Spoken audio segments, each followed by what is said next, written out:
Well, here it is. The 3v3 championship. We are moments away from beginning. I need to stop zooming in on mechs. We are going to have some special guests along the way. We are going to do lots of fun things. The main thing is I want to make sure that I'm going slow and getting ready to get started. So welcome. We are playing between Smoke Jaguar Beta Galaxy. We are playing between Star Adder Stone Mask. We are going to be firing up everything, and I am just making sure that we get everything out of the way as quickly as possible.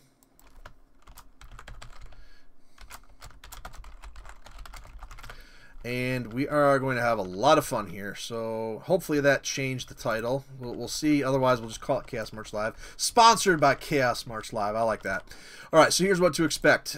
Best 3 out of 5. TSA Vista, 105-ton limit, and we are going to AUG at 2600. Channel switched. Match will begin. 2600 will end. Carbonell is currently taking a dump. Apparently. Oh, Yeah, very go- well. As consult Evan Ethan so about eloquently put it, he's taking a monster shit. Okay, well, very well. Channel switched. Yeah, All right. in that case. When you guys are ready to begin, let me know. Carb is taking a monster shit. Yep. But Channel switched. So, I have been told Invictus that we're ready to go finally, but now we have a delay because nature calls for one of the pilots. I can't say that I've ever seen that happen in a championship round. All right. So are they both allowed to stand outside the hangar, or do they need to start inside the hangar? They can start right outside the hangar, but not much further than the bridge. Thank you for bringing that up. Channel switched. You mean Yeah. User joined your A channel. quick point of clarity. Each team is allowed to be outside their hangar, but you're not supposed don't go much further than the road right past the bridge before we begin. Can I just get a quick check from this team that they're happy with the opponent's names? Channel switched. all right, duelist, you here? Okay, thank you for using your identifiable names here at the beginning. You are now free for the rest of the match to change over to whatever names you'd like. And I have certified both teams are pretty much ready to go. Just a quick note on the start: you User joined shouldn't your be. Hey guys, pull back into base, pull back into base. One of the assets has gone rogue and is charged up the map. Go back into the base. It is a DC. Do not risk that you spot it. Okay. Fair enough. Wow. Channel asset. switched. I mean, at least now, if he gets it out of the way now, at least we don't have to worry about it. Yeah, During the fight. hopefully. I mean, it was his internet clearly because he dropped from TSP too, so... User joined your channel. You guys are making this interesting for me. We haven't even started yet. Yeah, sorry about that, Roast. I'll bring it back. Yeah, it's a good idea, Marius. Good idea. Saves me from having to spawn in. Yeah, but yes, Marius. No, that's fine. User All joined right. your channel. I Channel feel like switched. you're playing the true game. Marius You is know going to what? grab the asset and quick destroy it, and then we'll be ready to go right after. Okay. You know what Napoleon said about... Channel switched. All right. Activating announcer voice and taking a look at what each team is using. A special thanks to the Marius Wrecker service for getting that wayward mech. Invictus, can you believe that we've already had a player DC and then have their mech run all the way over the hill almost within range of the enemy radar? Oh, what a day. No, it's pretty predictable.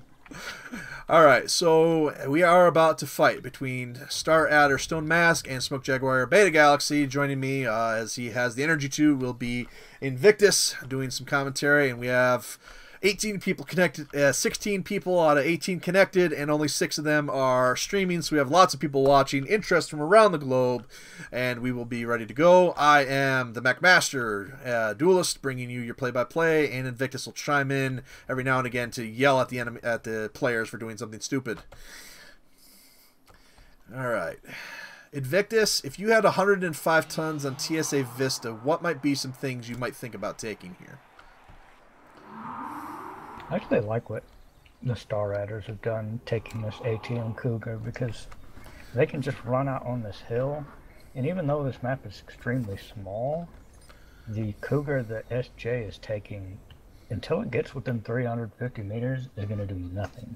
and they have to cross out in the open or go into the water. Either way, they will see them coming. The SA guys will see them coming on this mountain and be able to get free damage with their Cougar as opposed to SJ's Cougar. And even if SJ goes around into the water, it's pretty obvious, and SA can just retreat down the mountain and then force the sight line to be open again. So it's a little bit of a risk because it can be closed in on, but I mean 125 meters is really close. And I don't quite see it happening to where he gets closed on before he can do a significant amount of damage compared to the other Cougar. Invictus, we have the tunnels on TSA Vista that are built for battle armor and would be wonderful. Why do we never see battle armor on this map in small games? User joined your channel.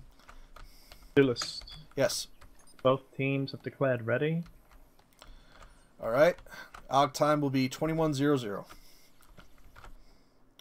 I don't know. Channel Moment. switched. 21:00. See what's 21:00. Yep. Aug at Okay. 21. I can crest the hill for a moment. Channel Deployment ramp. switched. If we August can get eyes 21. on them at all, they're gonna have a terrible time approaching. Like, look at these hills. 21:00. appreciate it. Good luck. I would appreciate that. Channel And the map is switched. actually so small that User joined your channel. Alright. that you'll just find the APC so fast if you charge it. There's really not a whole bunch of places to, hide it. Why is it all clan tech? Especially powerful in weapon. early tonnages, the way clan lights in this game are designed is all firepower and all fightiness, whereas IS lights are, really for scouting and speed and stuff that you really don't need in small games.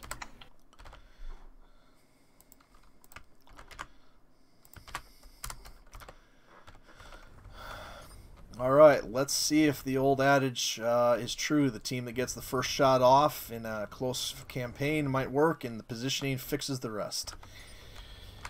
All right. Well, we've come this far to see somebody win. It took 2 weeks to do so, but I am joined by two masters at their craft, Wolverine's Rebirth Marius, Knights of the Inner Sphere Invictus. Welcome to both of you. And let's see what happens. We are Og. Moving out. I am following the SA team into battle to see if Invictus's prediction of the Cougar E being the difference here. Why don't you two follow the SJ team and tell me what we see.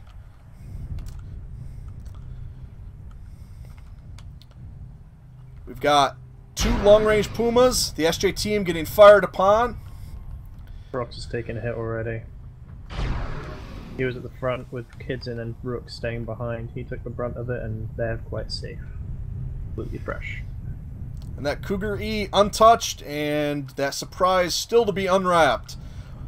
That Cougar F is powerful, but it has to get within 400 meters to really do anything, and now you'd have to think that the SJ team goes to one of the sides of the map to approach. Will SA be ready for that? Oh, 100%. Like, the terrain on the sides of this map aren't the best. There's a few janky situations where you could trip your mech, essentially bringing your speed down to 0, and stalling your charge. Plus, the map is so small that if they go around in the water, even if you're passive, you'll still see them on radar before they pop out. One of Can the best things I think they could do here is probably fake out the SA. If you stand behind that hill, you don't give them something to shoot at for a while, they'll start to think where you've gone. Maybe they did take the water, and when they perhaps get someone looking around, give them 5 minutes or so, they'll send someone inevitably to check. Or maybe move their entire team off that line, and then you have to make that move. they both have the two same Pumas, one with 3 ER large beam lasers and one with 6 extended range medium beams. The question is, if this does come down to a brawl, can those things fight up close well? These players? Yes. I mean, technically, if both of the Pumas cancel each other out on both teams and it comes down to the Cougar, the Brawl Cougar will win. Minimum range on that ATM is still to 125 meters, I believe, correct? Yeah, around that. Brock's taking some shots from the side there. Then to see if he hit though. You have to be patient in this particular game mode, particularly for the championship, particularly with lists being so similar. But how nerve-wracking is it to just sit there and wait for the enemy to make a move? I think in this situation, both teams are extremely patient. And there are a lot of teams that aren't patient, but old SJ and SA are two of the ones that are. Two of the members of the SA team were originally part of Smoke Jaguar not that long ago, perhaps a year and a half ago, and went off and made their own team. And since then, there's been a generally friendly rivalry between the two teams, but given that they have played each other so many times, how does that affect this battle, just knowing what each pilot is capable of doing? Gives them a healthy respect of what each other can do. Scrub God's kind of the wild card here because you don't see him play very much organized. An interesting note was that Dom Keck originally was their third member, but given to availability of when we played, it was Scrub God, and they decided to... SA are moving up. Prox has been firing and maneuvering this entire time around the map. SA are getting tired of it and are just hard pushing now. Well, remember, there's only a 15-minute time limit, and don't even bother asking me what the tie-breaking procedures are, because there are none, and it's something we make up on the fly. Chaos March rules are there, but it is chaos for a reason. Yeah, I would assume you just go into the next round. 1v1 deathmatch. Keep in mind that each team can only use this particular variant once, so they've each used a Puma B. You will not see that on the field for the rest of the other 4 maps that this best 3 out of 5 might go for. No one's going to be worried about that on the next map. It's pretty you can get some good heavies and a medium on the next one. SJ just dodged Carbonell's Alpha Strike due to a well-placed rock. It'll be interesting to see how that affects his gameplay the next time he tries to shoot. I'm a huge fan of their positioning right now. Looks like Scrub's having a hard time not falling down, and if he's that focused, they're so close now that he might not be able to get a good ATM off in time if they really charge. At what point do you start jump jetting the Cougar Echo? Probably on the charge. They're within range to put most of their output out now, I'd say. One of the things about Rook, Prox, and Kidson's position isn't very good. If they do come over that hill, yeah, you get your firing line, that's pretty good. But where's your cover? So like Kidson can back up the hill, Prox can fall off, Rook's right in the open. A pair of ATM-6s make up a good bulk of the Cougar Echo Scrub God's mech, but Invictus, how dangerous are those backup lasers? I mean, there used to only be 2, but now there's 3, so that's actually a good chunk of the damage now. SA have given up the chase and put back to base. Prox is picking away on Scrub. Oh! Back. That could be quite the difference in an otherwise close Okay. game. Not flaming yet. What happens to a mech that has its back blown out? In a game this small, you're pretty much dead because you can't dodge or move much. It reduces your speed drastically. Cripples your engine. These Cougars have somewhere between 6 and 8 tons of armor, depending on the model. That's quite a bit for a 35-ton mech. Not enough if you have someone moving around the map, the entire map, fast enough. Just lean out, poke you, pull back, move around the entire side of the map, hit you again, and repeat the process. Now that Cougar F is a short-range particular brawl variant. How much extra armor does the Cougar F have over a normal Cougar? I think it's 3 tons, wasn't it? No, it's a little bit. I believe the Delta with the heavy mediums has more extra armor than a Foxtrot does. It's really the improved jump jets that make the Foxtrot what it is. Do you think that most of the matches will look like this? Very careful maneuvering, very careful sniping shots? No, I think it's very map dependent. SA do have the big hill. Prox has a lot of room to mess around with, so he's using that to his advantage. And that's very clever of him. I don't think anybody has Gekum. Puma Charlie, Beta, Echo? I believe the Charlie does. Ah. I'm sure the Pumas both have it, don't they? Yeah, maybe the Beta might have it too. I'm fairly sure they do. So that'll mean that the teams are 500 meters less detection from regular radar, but it also means that They won't be able to pick up anything past their normal 1,000 meters, so this is probably going to be mostly visual detection? Well, yes, but it also includes a problem for the ATMs. They're going to have a harder time locking onto Gakken units. Or so slightly more. Do you think that each team has identified the particular Cougar that the enemy is using? By now, yes. I don't know, has he fired anything? Ooh, prompted moving up. Oh, they're all wait, moving kids up. in. Remember, the match timer runs out at no later than 6:00, so you have to make a kill on something, otherwise... They do not see them. Rook's falling off though. Rook made a bad decision. Oh, he better jump in. Carbonell's off in Africa, though. An aggressive move. Kitchen taking an alpha. Does SJ continue up, or is SA going to counter their plans? Honestly, SA should counter them there. They're on a shitty road. Best thing they can do is fall off and die. Hoping like that allows the entire team to leverage their fire against them. Are you focusing on any particular mech here, or is it just shoot what you can? And although Scrub is getting in a weird position now because he has to back off. There goes one! Yeah, They're gonna lock the post. Let's see if that Giving Cougar Car- F owns the battlefield. Let's see how long Back down, Carbonell down. can stay alive. So, did anybody see that coming? The way Once that one Fox ended. figured out the terrain and what the enemy were doing, yeah, he just played them. I think several of the instances where we thought it was Prox getting shot, it was actually probably him shooting someone else. Since it's blue lasers on blue. Alright, let's take a No, look it's here. 100% him shooting other people. 100%. The The Cougar. Scrub just instantly popped.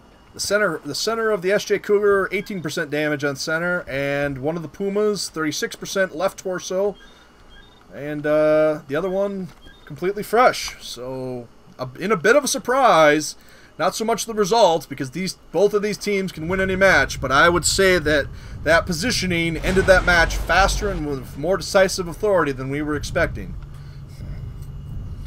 Yeah, I think it was a big mistake by User SA left to your go channel. down the hill towards them. So SJ now takes a 1-0 lead. The first team to win 3 battles wins. That map is called TSA Vista, which perhaps is the greatest version of Windows ever created. I'm not sure which was first, the map or the operating system, but maybe one inspired the other. This map is so old it would probably be pretty close. So Invictus, while we have a minute, these are originally Solaris Arena maps, which are basically deathmatch maps for Mechwarrior Living Legends, which, by the way, folks, is a free game, mechlivinglegends.net. Come download it, have fun with us sometime. But Invictus, these are what we call the SA conversion maps. We had how did these maps come about, and who made them? Basically, the original maps were made by some of the original mapping team as, Solaris Arena, which was probably introduced around, 0.5, 0.6, pretty late in the cycle. And then, right around 0.7, I asked Finalizer, who was at the time on the dev team, was actually doing several different jobs, to make some conversions in order to just let the regular game modes play, because since these maps are so small, it's really good for organized events like this with small teams, even up to 5v5. Because in this game, before these existed, it was usually 66 5v5. Doing anything less was problematic because most of the vanilla maps are so big that it was just going to be a whole lot of nothing for a long time for them trying to find each other. And then once they did, brawling would be really hard because you'd have to close in range. Whereas these maps, you pretty much know instantly where they're gonna be, and all ranges are open. So now, that last map that we played, TSA Vista, tends to favor one of the teams. We have one of the sides in there. Do you think that we might see that map removed from the event rotation in the future due to that advantage? yeah, it's really problematic on the larger tonnages, especially when you're in stuff with that's assaults. User Because they're so joined your slow, channel. charging the hill really isn't a good idea. So compared to the other maps, it is the most biased one of all of them. Well, Invictus, at some point, we should go out and see if SA Coliseum is something we can get in there, because boy, is that a good one. But special thanks to Finalizer for creating these maps for us, and I was there when we did this original 3v3 many moons ago, and Invictus, we had to fix TSA Vista on the fly because both of the bases were broken. Alright. Yeah, I think originally, if Finalizer was too busy, I was going to actually try to edit the base XMLs, because the factories can be changed from SA into TSA in the XML without converting the map completely. That was a really hacky way to do it, and I'm glad Finalizer got around to it. It's actually not hard to do for the mapper, so I've asked our current mappers, Ancient Demise and Ivan, if they have some spare time to look into converting some other SA maps so we can have a little more variety. Sounds great. I now need to go referee, so be right back. Well, Channel yeah, switched. Prox, you asked me, like, what do you think you can do more damage in, and I said, Flusher Navy. Alright, hi guys, your 3 assets for this upcoming fight, Clan Tech only, 210. Oh, but it's Clan Tech, so Still we can't do working on it. Sorry, Dust. it. Yeah, working on it. Okay, I'll check back in. So Channel we're gonna. switched. Hi guys. Hi. Do you have your assets available yet? Yep. Yes. Okay, shoot. Mad Cat A, Mad Cat Golf, Rio A. Okay. Thank you. Best of luck. All right. Thank you. Channel Fast switched. roll. Mid-range is best here. Alright, we're waiting on SJ. We're waiting on SJ to finalize whatever they're doing. I have the essay list. Very interesting. We'll release that in a moment. Marius, each team does have access to a 3-life APC. Do you think any of the map we might see that today? And if so, which of the 5 maps might be most advantageous to BA play?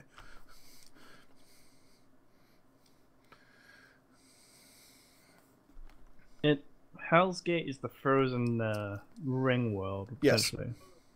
It is possible on that Okay, because of the gravity the low gravity. and the not quite low tonnage. It'll allow you to uptime 1 or 2 assets and then pick people apart. So, TSA Glory, tell me about this map.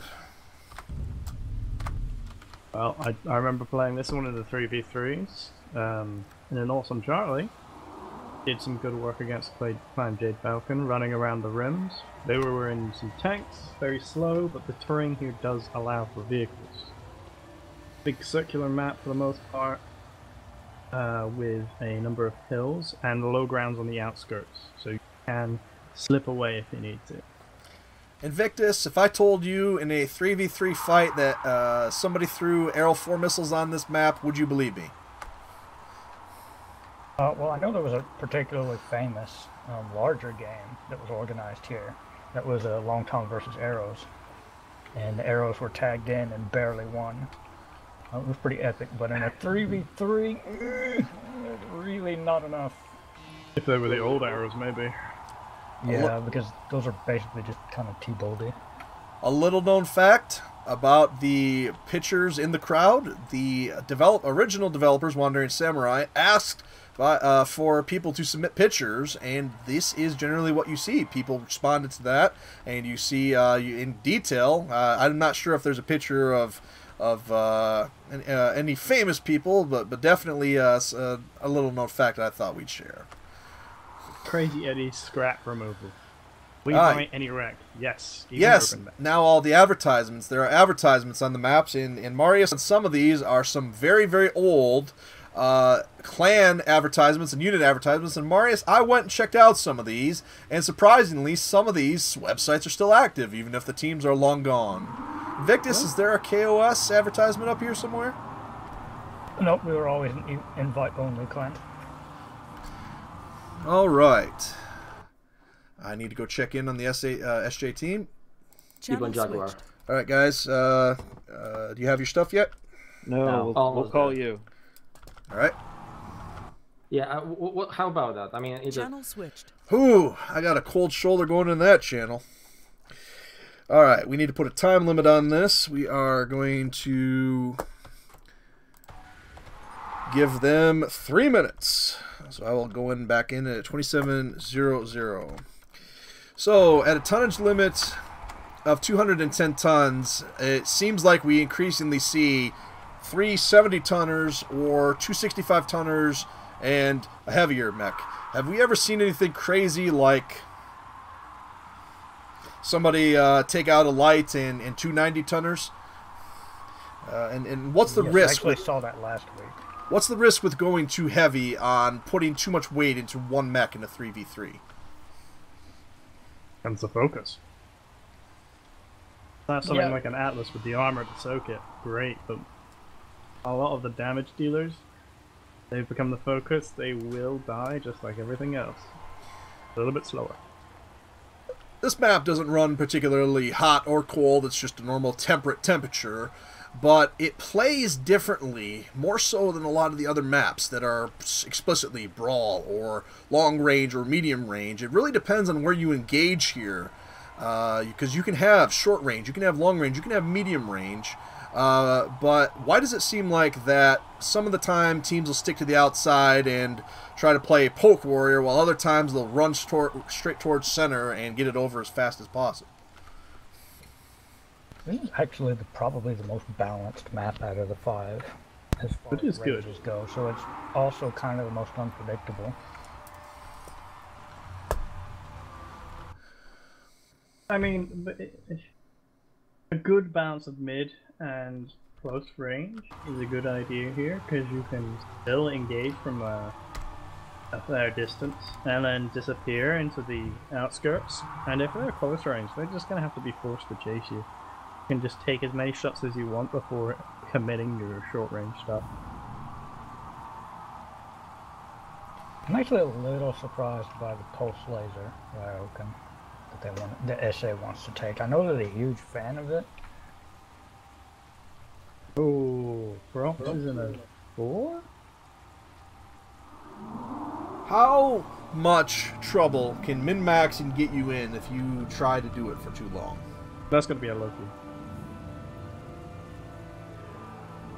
In other words, how important is it to get everything just right versus making sure that you have the right mech for the situation, tonnage, and moving on from there? Well, one of the problems is if you start to overthink it and go, well, is that better? Is this going to do the job better? Oh, here we go. We're going, moving out. SA 15 tons under? No, that's going to be a summoner. I mean, Loki. Yeah, but the others have a 55 ton. I mean, SA has under tons several times. Okay, we've waited long enough. Channel switched. All right, all right, gentlemen. Hopefully, you're slowly wrapping it up. Yeah. We're Okay, I'll be going back to lurk mode. Made a Go the mistake. We all Thank did. you. Yeah, thank you for that, Dar. All right. So that's 60 ton, not 70 ton, if you want to do that. a 60-tonner use. Or we can just reduce the... Channel switched. All right, we'll be up with the next fight. Marius, tell everybody about that time you fought in MK2 as a battle armor on TSA Jungle, and it had UAC 20s. Be right back. Oh, that was a good time. I have a video of that. I died horrendously. I decided, fuck it, let's just jump at him. Unlikely to hit if I just keep at him. He jumped back at me, and as I crested into him, was directly above, he looked up and fired his SRMs, and then I exploded. Good times. I miss the times when you could, you know, throw C8. One day soon, one day. When we get out of the development constipation we're in at the moment. Yeah.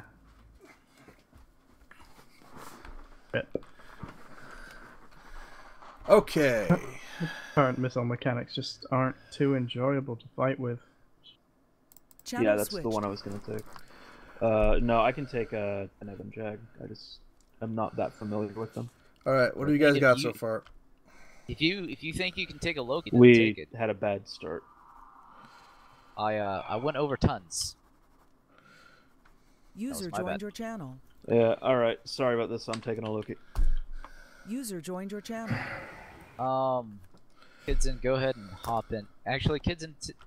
Which of the Macas do you want? He's in Okay. the. I do prefer this one, I mean, to be honest. Okay. Alright, I'm hearing Loki, Mad Cat. What's the third? Thor. Thor. Rogue, fucking die and I'll kill you. Alright. We'll be having about 5-minute time limits that I'll start enforcing with list making on the next map, so you're advised. Thank you for getting that together. SA started bitching about it? Nope. Supervisor is. So thank you, and we're gonna AUG about 22. 21. 21. I mean, we can go 22. We can do 22. We Like need 45 seconds. Very well. Channel The switched. 2200. Yes. D-Streak Vulture definitely has the armor to be Good luck. viable. It's not a 50 bad seconds. decision. All right, 50 seconds. Channel switched. Oh, I can throw it. Okay, finally. So we've got a Mad Cat Alpha, Ryokan Alpha, Mad Cat Golf versus a Loki, Mad Cat, and Thor. What are your thoughts about that initial information? Loki, Mad Cat, and Thor. Oh. Were the lists illegal back then? Yeah, I guess they had overturned. Naughty, naughty. Alright. Which Loki is it? Oh, the UAC one? Oh, no. Yeah, that Loki's gonna fucking die. I would be surprised if SJ got this one. No, 2 Mad Cats and a Ryo, they're pretty survivable, particularly in SA hands. My money's on SA 100% right Yeah, I now. mean, and the jumping ability of the Thor is more useful at range, and that's one of the really close brawl ones. And I would say, again, well, for the first time, I'd honestly consider, I wouldn't say Kitzen's their strongest player. Brox has got experience in almost all things here. Well, when I was listening in on our comms in one of the previous rounds, they actually worked together really, really well. Oh, 100%. They are a good team, and he's a good player. I will not say that otherwise. I will, however, say that putting Rook in a glass cannon that are notorious for Outbringers is a dangerous move on their team. I mean, is that the UAC 10 one? That's a very bizarre choice. Personally, I think that they might be playing the long game, saving some of those hard-hitting assets that they might otherwise bring for future rounds. I mean, there's only like, I mean, it's best of 3 earliest, so I mean, do it now. Considering what they've just done, though, they've walked around the outskirts of the map and they're trying to see if they're camping their base. They're continuing to move around the outskirts of the map. I think they plan to do a little bit of poking before they engage. Personally, it's going to come down to if they can focus down one of those SA Mad Cats early. If they can get one down, I like the chances, but if not, 2 Mad I don't Cats, think so. 2 Mad Cats SA would are scare about me to in a come right 5v5. Yeah, the Ryo's just gonna zombie for so long. SA are about to run right into them. Oh, they've got the backstorm now. Oh, fuck. SA, turn around. There they go. They've got them on radar. If you're SA, what do you focus? If you're SJ, what do you focus? Player. Always by player name. I mean, once they see the Loki, they'll probably focus it. Yeah. At least at first, before it turns. Many moons ago, you told me the shape of a mech is its most important aspect. Is that maybe why they went with these mechs instead of the MCATs? I mean, you could argue the opposite way, but that the Ryo's in much better shape than the Loki. The Thor, it's arguable. Sounds like you guys would have liked their chances better if they had gone with 2 Thors and something else, as long as it wasn't a Loki. No, 2 Thors. I mean, Lokis are good in this situation if it's a little lighter on the tonnage and they have really high alpha. But that's neither is the case here, so it's kind of a weird pick to me. Oh, Carb might be going for poke here. The Get some shots on Rook. stream, I think, is being restreamed. Almost. It is originating Rook on is YouTube, alone. and then I Carb believe that might it's call being him. Rook restreamed is alone. on He's Twitch fucking and dead YouTube. if he does I not might retreat explain. right now. Shots coming in. That's going to hurt. Yeah. And I can guarantee you he is open somewhere. With a 70%. SJ should not be backing up. His shots in return. Hit the mountain. That is not good. They have the low ground. It does not favor their weaponry. Yeah, looking at the score, they might not have gotten any damage. Oh, they're on full retreat right now. SA could just push around and finish them. If SJ is going to make a comeback, do you focus the Rio or do you focus the MCAT? Never focus the Ryokan, never. Never.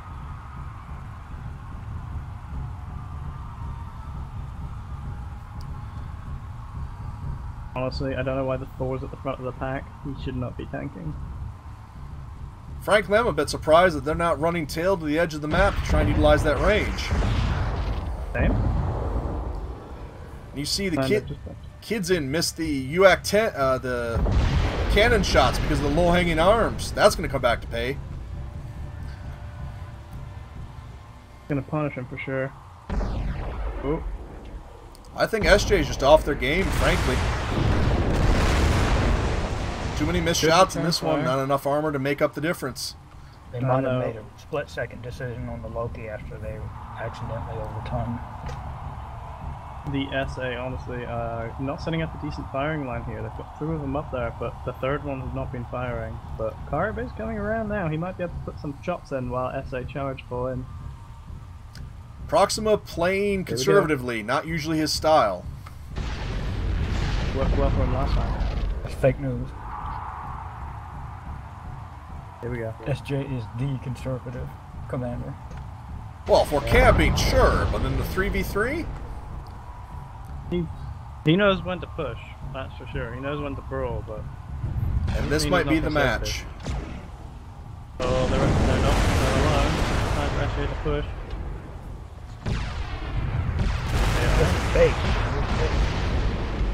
So many of the weapons for SJ are hitting the ground right now. Yeah, Evan's getting pounded. Yeah, Carp is late in the fight. Here he is, focusing on Kitchen. Carp is being laid into by Rook. This is working out well for them. I'm so curious how damaged they will either. Rook eating an alpha of PPCs. I don't know, SJ's done some damage now. They might at least make this interesting.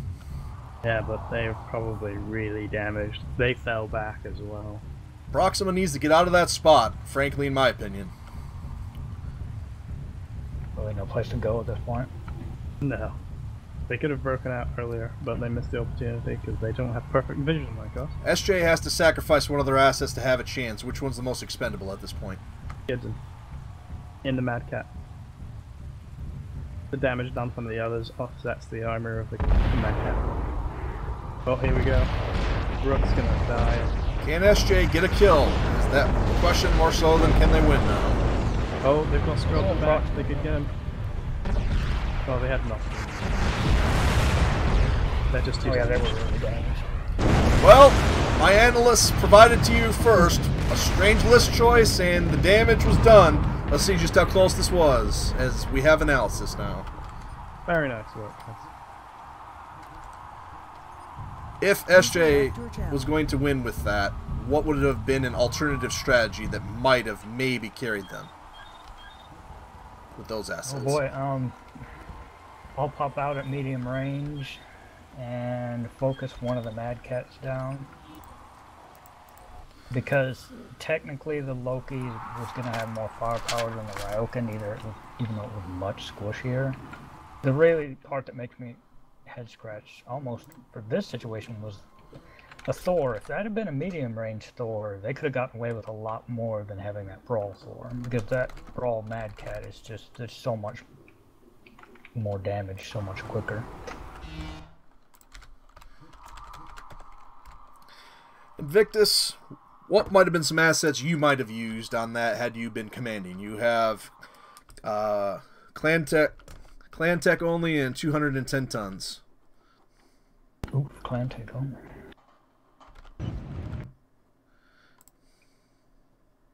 Maybe cheesed it up with a couple Ryokans and a Direwolf. Interesting. What makes the Ryokan so dangerous? Because it has so much, I mean, effectively almost has the same amount of armor as most heavy mechs. I mean, it's 9.5 fibrofibrous, so that's usually a number you're gonna see on. I mean, it's like identical to the Thor, at least the Cannon Thor, which is 15 tons heavier. That because it's actually so small that it's just big enough to where splash damage is not going to cover quite everything, especially if you hit it in one of the arms. But it's so small that it's actually hard to focus anything down when it's in movement. And particularly the arms have a lot of armor and cover the chassis quite well.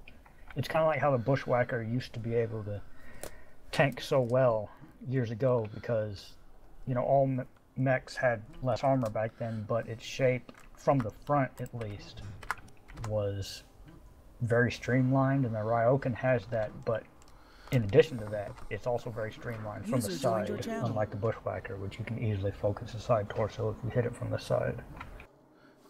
I was just stepped into SA, and they were speaking that pretty much any Cauldron-born would have been a good shout over the Loki there. Let's see, I do agree with them. Invictus, what is the most powerful Cauldron-born for that last battle? I mean, if you wanted to just YOLO in, you could take the Streak one. There is a map error with the download. You don't have this map? I lost my save of this game recently. For the reasons I'll turn the auto downloader off. It's weird. I forgot we didn't have these maps. It's written correctly. Release. All right. Channel switched. Hello, gentlemen. You know what? Yeah, Duelist. 160 tons, mixed tech. I'll be back for your list in a minute. Okay. The Channel only thing in switched. 50 that's a mech. Hello, gentlemen. 160 tons, mixed tech. I'll be back for your list in a minute. Ipona is 50. Channel switched. All right. This is Hell's Gate. It's cold. It's low gravity. There is a lake at center, and it is nicknamed, at least by me, TC NASCAR. Why would we call this TC NASCAR? But everyone always just drives on the edges, which is strange because the middle actually opens up quite a lot of strategies that are different from the sides, which you rarely ever see anyone, especially in small games, go to the middle. I'll argue with that. There's uses, but I guess it's a mental thing. If you're in the middle, they could appear from any side, and they'd get the first shots, and probably the second shots before you react. Well, if you go into the center lake, those crystals have some pretty big hitboxes, but you can kind of see through them, so sometimes that can give you some cover to see them coming. So here's a terrible story about this map. I told Null, Proxima's predecessor and a good friend of SJ, pick the worst thing possible for this match and your enemy will use it, and then I told the enemy team to do the same. So we end up with Flamer Harassers for the enemy team that Null was facing, and the other team ended up giving them Solitaire Primes. Want to guess which team won? Why would you consider the Solitaire Prime bad here? I have no idea. This was back in the old 7-1 days, but it was still the same mech with a heavy large laser. And boy, I tell you, those Flamer Harassers might have had a chance, except for the fact that one of them got stuck up in the mountain and couldn't move. Most frustrating match. You're still not gonna. You're never gonna win that because it's so hard to keep Flamers on a Solitaire. So lesson, even if it was a hot map. A lesson that I've long since learned: never give complete agency to the players, because assume the worst will happen, and then something worse will happen than that. I feel like back then there was one Solitaire that was really, really bad. It might have been the Flamer one. It had like one LBX 2 or 5. So and like 4 Flamers. On this map, there is a place on the outside edges where you can actually get pretty high with your mechs and do a jump start on the enemy. I saw SA use this last weekend. I used it on Friday with my team, but right now on the stream, you can get up in this hill roughly right here. You have complete cover. You can expose your mech all you want. You're a good 15-20 meters up in the air, and the enemy has only 2 points with which to charge you. So I wouldn't be surprised to see them utilize that strategy here, or even SJ to utilize that strategy here. But frankly, it can backfire, though, if you end up using a medium-range asset up there and they come at you with Brawl. It can be challenging, but the other thing is, if the enemy team, like happened in my match, brings nothing but tanks, well, it's going to be a long day for that tank team. Yeah, last round I refereed and watched SJ beat SA Stone Mask, and SA tried to get up on that hill, but SJ was able to just get pokes on them because they knew they were all up there until SA just had to charge down and die. We do not. We have All to right. find them and run at them. Gentlemen, your list, please, if available. All right. Shadowcat, Echo, Ryokan, Delta. And whichever vulture is the D streak. The Echo. Echo. Is it Echo? Okay. Yeah. Should only be a few minutes. Channel switched. Gentlemen, your list, if available, please. Ryokan Prime, Ryokan A, and I don't know what Shadowcat that is. What is it? Prox. Oh, he has to check too. F? No. Shadowcat E. E. Okay, thank you kindly. We will begin momentarily. Let's go for 2700. The Channel vulture switched. is going to get shot at, so. 2700. Good luck. Channel switched. All right, we're going to begin at 2700. We've got one team with a Rio A, Rio Prime, Scat E. The other team is using a Scat E, Rio Echo, and Vulture Echo.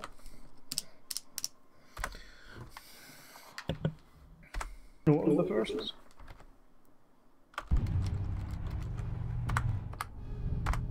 SJ using a pulse laser scat and 2 Ryokans. SA are using a vulture, a scat, and a Ryo. You know what surprises me, not only in Living Legends, particularly this map? Nobody plays it vertically. Jump jets are so underutilized on this map. Well, what? My map version does not work. Well, part of the reason is that it's low grav, so, and you're not going to be coming from angles that is going to surprise them, so everyone's going to see you when you jump, and when you float down, that's pretty much just free damage on you. Do you think... And I've done it before in larger games, and in small games like this, that's probably why. Do you think we're going to see a battle race for the center, or do you think we're going to see some NASCAR here, a little from column A, a little from column B? So it's probably going to be User on joined your the channel. outer Hey, edges. Duelist, Yes. we want to do a last-minute swap on our list. Is that okay? Yes, just tell them to delay. Okay. User left your channel Wait, switched. like after go. All right. That's why. Okay, we're having a delay. They made a last-second change to their list. That's fine. I'll be up with the Octom in a second. Channel switched. Okay, Okay. what are we changing? Okay, so we're taking Cyto Cauldronborn, this D-Streak Vulture, and D-Streak Cougar. CB. Okay, again, slowly, please. Cyto Cauldronborn, D-Streak Vulture, and D-Streak Cougar. I left the Vulture there. Would you prefer the Cyto or the Vulture Scrub? If you want the named variant, Duelist, it's Cauldronborn F, Okay. Vulture Echo, and Cougar Foxtrot. All right, thank you.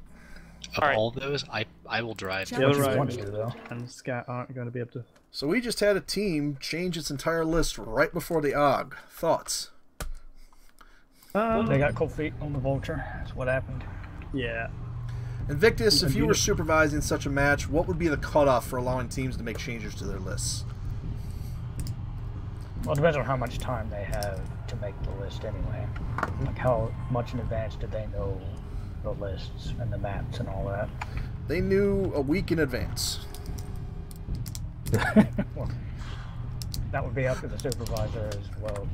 So like, Alright. if it was assumed that they should have had them all done by now, or if they're just making them up on the spot in like 5 minutes, that'd give more leeway. I think they're doing it on the spot. I know a lot of them were worried that some of the lists might be changed at the time, but these were estimates, and that's what they made there. A few estimates to base them on. Channel switch. 24. Good luck. 24. Okay. Channel switch. Is that the D streak? No, that's the D Dual streak, not the D SRM4? streak. Yeah, dual SRM4. No, get the D streak. It's 2 turn. It's armored up, way up. Okay. Shit. We don't have another time set up, do we? 24. 24. Okay. Okay, yeah. I said Cougar F2 duelist though. Yes, you did. So duelist again. I gave you. The You wrong can change figure. it to the D. I'll implement a more stringent. This is when you your cutoff time next time. Evan, are you sure the delta over Channel the? Yeah. switched. And now a further change to the list. We'll be implementing a cutoff time for the next maps. But now Cougar Delta. Yeah, if the other team is ready and been ready, then playing musical lists is bad. Yeah, but I do agree this is a bit better actually with the missiles. They see the first, if they get the first shots off on a charging Ryokan line, someone's gonna eat a lot of shit. What are the chances either team camps here, defies expectations and camps? Which Possible other with team? SA. SJ? SA, it's not SA's usual play style, but a good firing line will get them a lot of points. Yeah, they're going all in on the streaks because they have the streak Cougar now. But the damage profile, the range profile, sorry, on those may. Channel switched. All right, 23. Good luck. Okay. Channel We're not switched. running it on good 23. puppies. Good luck. Channel switched. You have to close in on that. You can't just dilly-dally around because he's going to get alpha after alpha into you. They don't know what they brought. Is it just me, or is switching to a Cauldron-born Fox, Vulture Echo, and Cougar D a massive downgrade in speed compared to a Shadowcat, Ryokan, and Vulture? Well, they'd still be hamstrung by the Vulture. These guys are about the same speed, aren't they? They're all fast. The Cougar's 86, the Vulture's 86, the Caldy's 86 with mask. Yeah. I mean, that much more speed is not going to make a difference here. Here we go. Especially if you're the one trying to close. Let us see. We have SA moving clockwise. SJ is moving counterclockwise. Scratch Oh, that. That's clockwise. Yeah. So, NASCAR, and we're off. you said in the last match that one Ryokan is dangerous by itself. 2 Ryokans and this lower of a tonnage?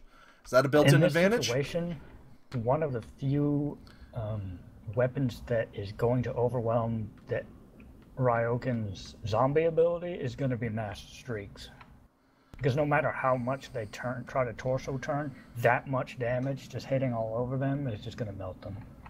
That many streaks, though, will it make focusing fire hard? Will they hit many components? I mean, when you're that many streaks, it doesn't matter what you hit, as long as you're hitting. I gotta say, it's also gonna make it a lot harder for Broken Kidsen to effectively effectively put down fire. Because if someone starts taking shots from the streaks launchers, they're gonna have to duck and weave like their life depends on it, because it will. And then the other teammates will have to pull his weight as well. The other thing? Plus, it's because it's so cold here. The backup weapons on all those streak boats, they'll be able to use them, which is usually not the case. On most maps, they're just kind of backup-ish, where you kind of use them if you have downtimes on the streak. Here, they'll be able to spam everything constantly. So it's even more damage. The other thing, that Cougar has 8 to 8.5 tons of armor, the most a 35-ton light can have. So if you focus on it, it's not going to go down as fast as you might think. You said 9.5 tons for the Rio? Well, Fibrofibrous for Clan, which is 20% more. This is odd. SA have just turned around. SJ have just stopped and did the exact same thing. Don't know if they have the same instincts, but this is interesting. SJ isn't even going at full speed, so their speed advantage basically means nothing.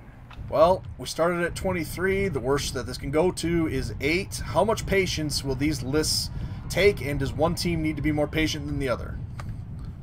It's all about patience. If they keep running around the map all day, they both stop, think, oh yeah, they'll just run into us. This is a cold map, but not infinitely cold. Will those streaks start to clog the heat sinks quickly? No, this is one of the coldest maps in the whole game. SA made a good list. The only thing I'm worried about is like carbs in the front. Good place, actually. Things considered. Yeah, I mean, he has small the- lasers in the streaks. Invictus, Yeah, you the turn the least corner and you see SA's list. What are you telling everybody to shoot? Ooh, probably the Vulture.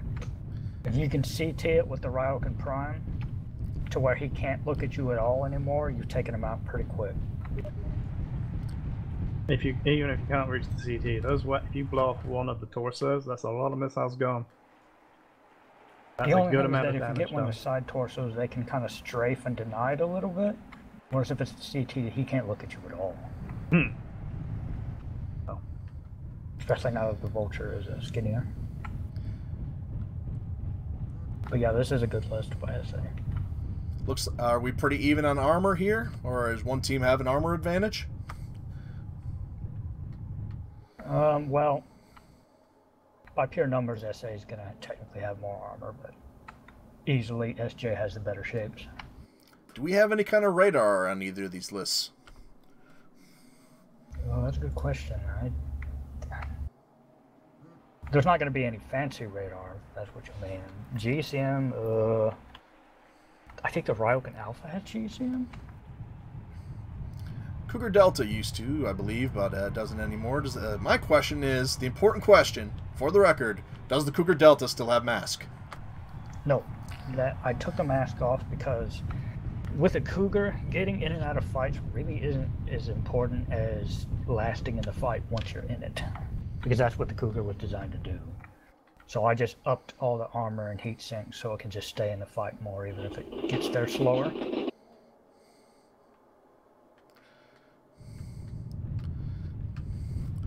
Invictus, if you were playing for the SA team, which of those mechs would be your preferential one to use in such a battle? Probably the Vulture. Marius, same question, but for the SJ team.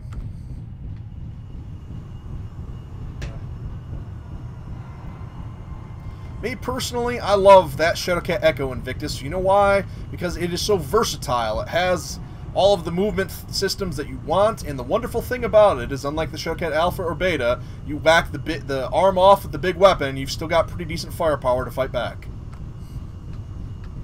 It's usually more of a good, like, line mech, kind of a soldier mech that you have in larger battles that can do a lot of stuff. Here, in this situation with a really concentrated fight, it's nice that it's a cold map, but it's sort of a weird choice. I guess it's just kind of there as the best 45 toner you can take if you're just absolutely sure that you want to take two Ryokans. How much time do you need left on the map before you decide to say, screw it, we're headed for center because we need to end this battle and not in a tie? I mean, less than 5 minutes. Well, in my experience, when you want to lose, patient wins out usually. And most teams that go, fuck it, we'll just go mid, those are the ones that generally lose. For whatever reason. It's tactically disadvantageous for the most part, but it's being able to push someone and push them with momentum and shooting a non-moving target, you know? Gives them that little bit of an edge. Doesn't matter how close it gets. It seems to have won in my experience every time. Well, mind you, if you actually do, because KOS used to do this, actually have some faith in IS tech, and you just bring so much armor, sometimes just saying, fuck it, go up the gut is the best option. Oh, here we go. I think SA's seen them. No, SA are still checking their rear. They haven't seen them. SJ, however, are setting up pickets. Tizen has to carry this. Long reload times on the SJ team. Let's see how they utilize their damage spread. Didn't lock on for Kidzen. Strange. Using a good little hill, but not effectively. SJ is taking a lot of damage. SA are taking a lot of damage as well, and they're just not returning it. Yeah, they're playing the poke game, which is weird. Oh, they're tripping each other up. Sacrifice the Cougar, take your chances up close. They need to get close. Going for Rook. It's a weird choice. I don't think Proxima and Kidzen are doing enough damage while Rook gets killed. So much damage. Kidzen's going.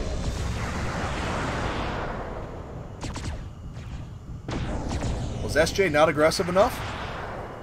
SJ couldn't be aggressive with this place. Well, SA is about to go up 2-0, and the pressure will be on SJ to not get was beat in 4. It would be a perfect damage if they managed to hold a bit more distance into a fighting retreat that entire time, slightly out of range of them. That would have been great. But as you said, these guys are fast. All this torso twisting Brock is trying to do is just Positioning, positioning, positioning, and first hits make the difference in close games. That's Well, just I'm gonna further say proof. I'm gonna say this once again. Team that stopped died. I don't know, at first it looked like SA was kind of hesitating and poking back and forth, and that was good for SA. But yeah, SJ should have just backed up after that.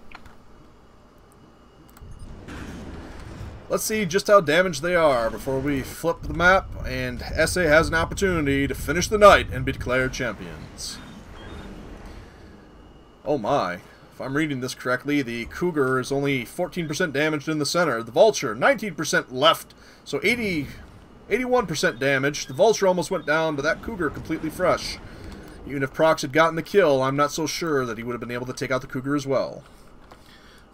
Wow. Real talk though, next map, the salt's going to be high, so I would be real stringent on list build times. Oof, yeah, definitely put the whip in there.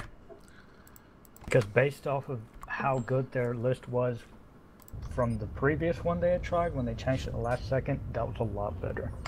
And SJ was just sitting there the whole time. Forest Valley, 105 tons IS only? The best. Alright, so as promised, we are going to have a cutoff time for this upcoming one, something I should have had to begin with, just for simplicity's sake.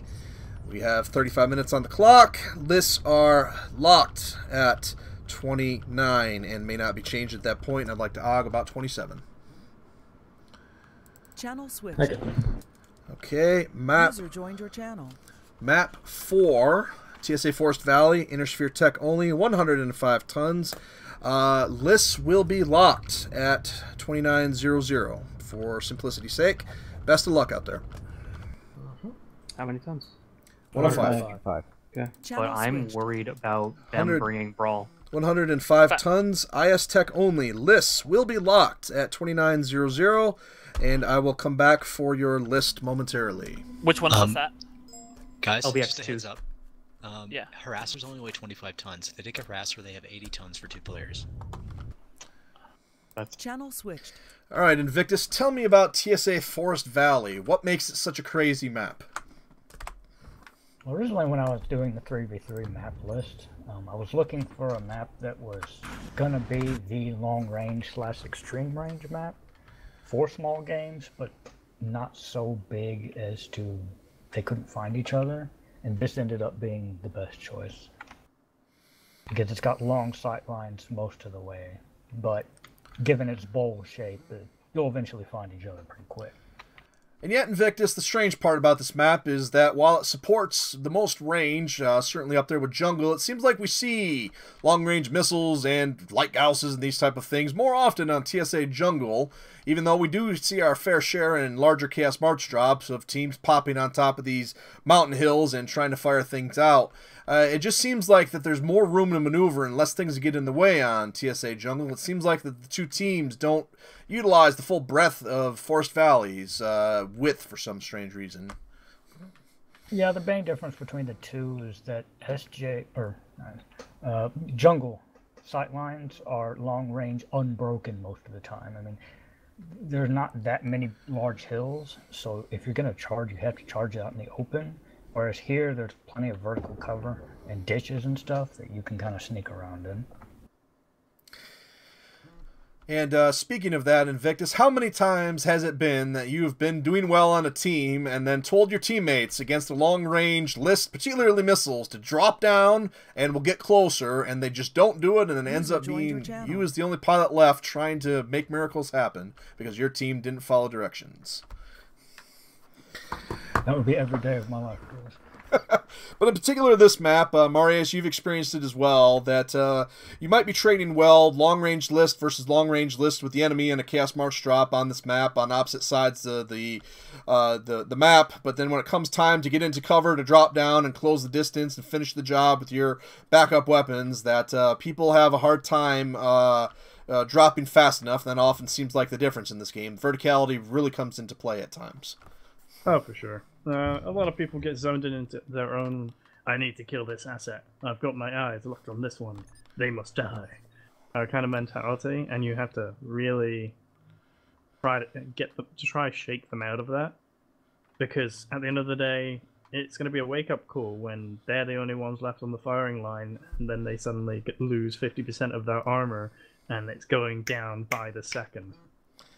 Now, Invictus, Marius, you are both experienced list makers and leaders, both in Chaos March and our other events. We're going to try a little role-playing exercise. You each only have Innersphere Tech and 105 tons. Give me an example list of what you might take here. Innersphere Tech only 105 tons. This is actually such a rare combination that there's a lot of stuff on the table that you can just flat out try because you're not quite sure what's going to work best. I know I've got a lot of experience using clan tech on this map, I will not lie. Particularly not being limited to such light assets. It is worrying. So much so that I would resort to a fail-safe of using a battle armor. Ooh, a battle armor against IS lights. If you can catch them. Yeah, well... They're not going to take an Osiris or something silly like that, so... That's why I'd back it up with the Hollander as well. Hit hard. So, SJ came out, got the first victory, seemed to have some momentum, made some slightly strange choices with their second list, and despite being able to fight rather well with that list, ended up tied 1-1, not a big deal. But now, after 3 maps, both teams have nice lists, but maybe the tactics of not moving around enough, a bit strange. Something happened there, but SJ, they have their backs against the wall. How do they get a victory here and force this to a map 5? This is actually a really good situation for SJ in that these rules are so weird that if they've kind of been a little tilted from last game and kind of mad over the lists, the biggest thing they have to battle is just being mentally tough and going on to the next round. And if this was like, clan assault meta, where SJ is very good with clan assaults, but SA is almost like the meme team with clan assaults, that they'd start second guessing themselves. But in this situation, the battleground's much more even, and that they're just going to try and go for pure Me personally, there would be no question. 3 Owens, and if we wanted to get cheeky, maybe a Chevalier. We'll talk about that in a second. Channel switched. All right, list is locked. What do you got for me? We have Jesse James Hollander. The set Anubis, which is the Bravo, and the Anubis Charlie. Okay, we'll start here in a few minutes. Good luck. Channel switched. Okay, list is locked. What have you got for me? An Osiris Prime, and I assume the Osiris Golf. The Jesse James Hollander, which is Hollander D. Okay, good luck, have fun, and we will begin at 26 if we can make it. Roadrunner. 26 if we can make it. 26 if we can make it? Yeah, we can do that. Good luck. We're all built. We're good to go. Channel switched.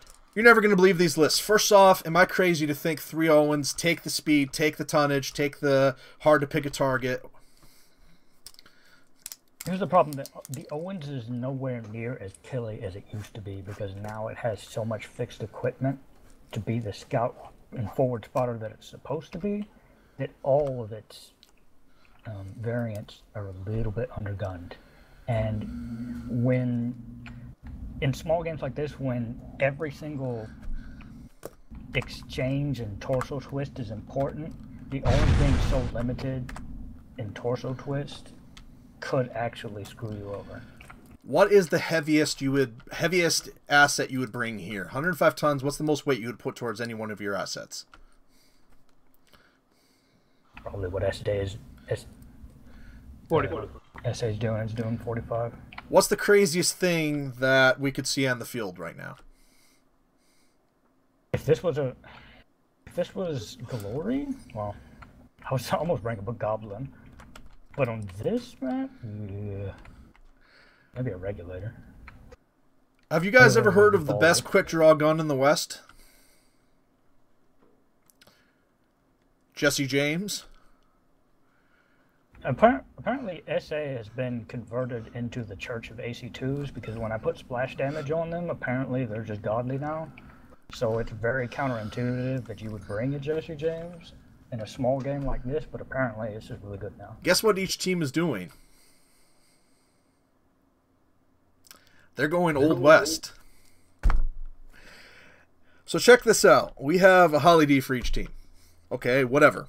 It's worked before, sort of. Somebody took a Holly Prime, worked last weekend. Here's what it's going to come down to. One team has an Osiris Prime and an Osiris Golf. Okay, Osiris Prime and Osiris Golf. The other team, an Anubis Beta and an Anubis Charlie. It's going to be pretty close, actually, because this is the Osiris is obviously going to have superior mobility over the Anubises with the 360, but actually when compared to the Solitaire, the Anubis is no slouch in its ability to torso twist. This is about as crazy of a list as I would see, and seems like something that I think Duelist might take in a 4v4 late at night. But frankly, it's something that two of the better teams of list makers are going to bring into battle. So we're going to see what happens here. How important is that right torso of that Hollander? Is that game over if that gets blown out? No, because actually quite a bit of the firepower on these now is in the AC2s. So, as soon as each team discovers that they're bringing the Jesse James, how does that affect the engagement and the battle strategy? It's hard to say because technically the Anubis with the LBX2s is going to give you more reliable damage at extreme range than the AC2 Osiris they've taken on the other side. But on the other hand, see who has the AC2 Osiris SJ? Oh, it's Rook. If Rook can get some cheeky PPC and then fade shots, he'll do more damage to the Anubis than the Anubis will be able to do back to him at extreme range. Well, long range anyway. Well, Invictus, Marius, it wouldn't be Chaos March, 3v3 without a crash. So now I am in the enviable position of deciding either to put us in a hold and give us the time left. Yeah, no one wants to fight half a team and then just be accused of bullshit. They want a fair fight, that's what they're here for. Or to send them back to their bases and start with the fresh timer. What do you guys think? Send them back to their bases and re-og since we're so close, or just let the pilot come back to their asset? User joined your Hey, channel. Duelist, could we get a map reset on the basis that the Hollander fucking ran 600 meters south where it shouldn't be? Yeah, map restart would be the quickest at this point. Oh, yeah, Channel switched. All right, enemy team requests map restart to handle the situation. Do you agree to this? No. CM rolls, Duelist. Okay. Channel switched. Okay, we're going to have you come back to your asset. It's going to be right in front of them, and they're Yeah. going to see it. It basically ran for 600 meters away from us once he DC'd.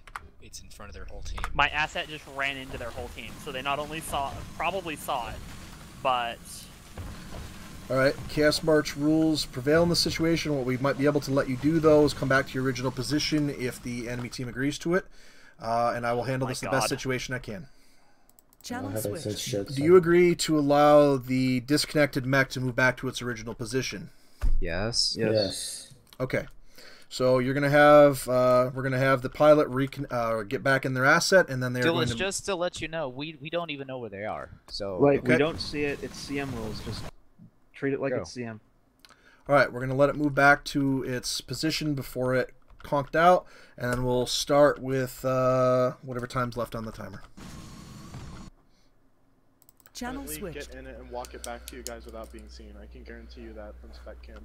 Okay, so here's what's going to happen. You are going to hop back in the DC'd mech, and you'll be allowed to reposition it to roughly where it was before it DC'd. Okay. Which was literally in our formation. They're gonna have seen it though, so this is gonna. This damages the integrity of the match irrevocably. Yeah. The only way to fix this is to reset the map. Please, it's not like we've seen each other. It's not like we've shot each other. We'll put it under consideration with the council. I'll let you know.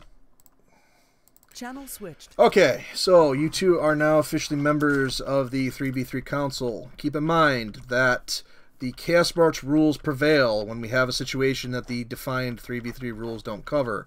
On one end, and we've had a DC, SA has had their Holly DC, and it is in front of the SJ team. The Chaos March rules would state that the mech would have to power up from whatever position it's last in when we resume.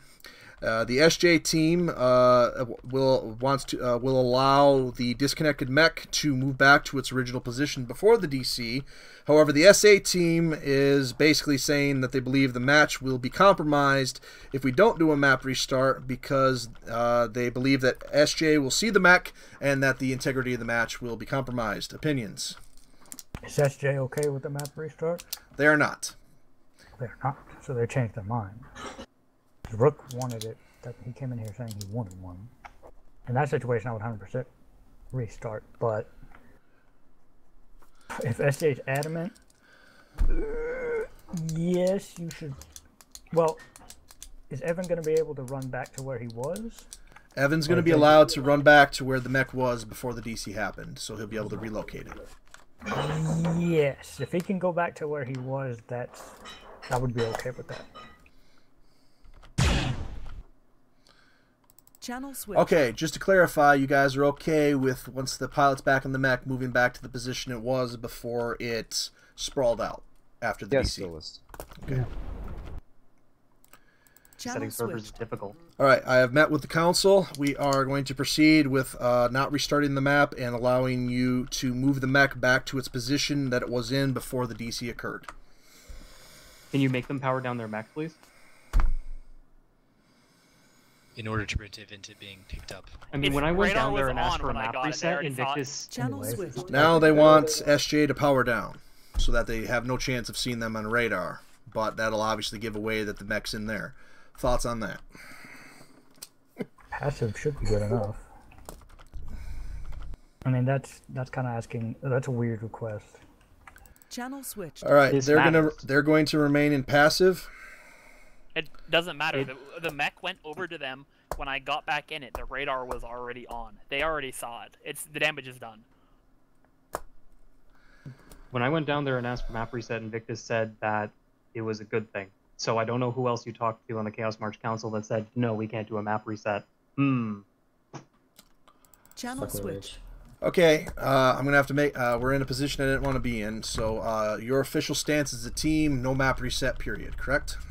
Right. Our Okay. official stance is it's CM rules. Like, come on. All right. Channel switched. Marius, How your long have I opinion. been muted? Marius, your opinion as a member of the council. Map reset or no? SJ is firmly against it. SA is afraid that SJ will discover the Hollander when it comes back, and that'll ruin the match. And, I mean, I didn't see the angle that the Hollander took to get into the position it was. Did it fall off the cliff and therefore give away the position of the entire team? Also, there hasn't been any damage on either side. Haven't even Yeah. shot at each other.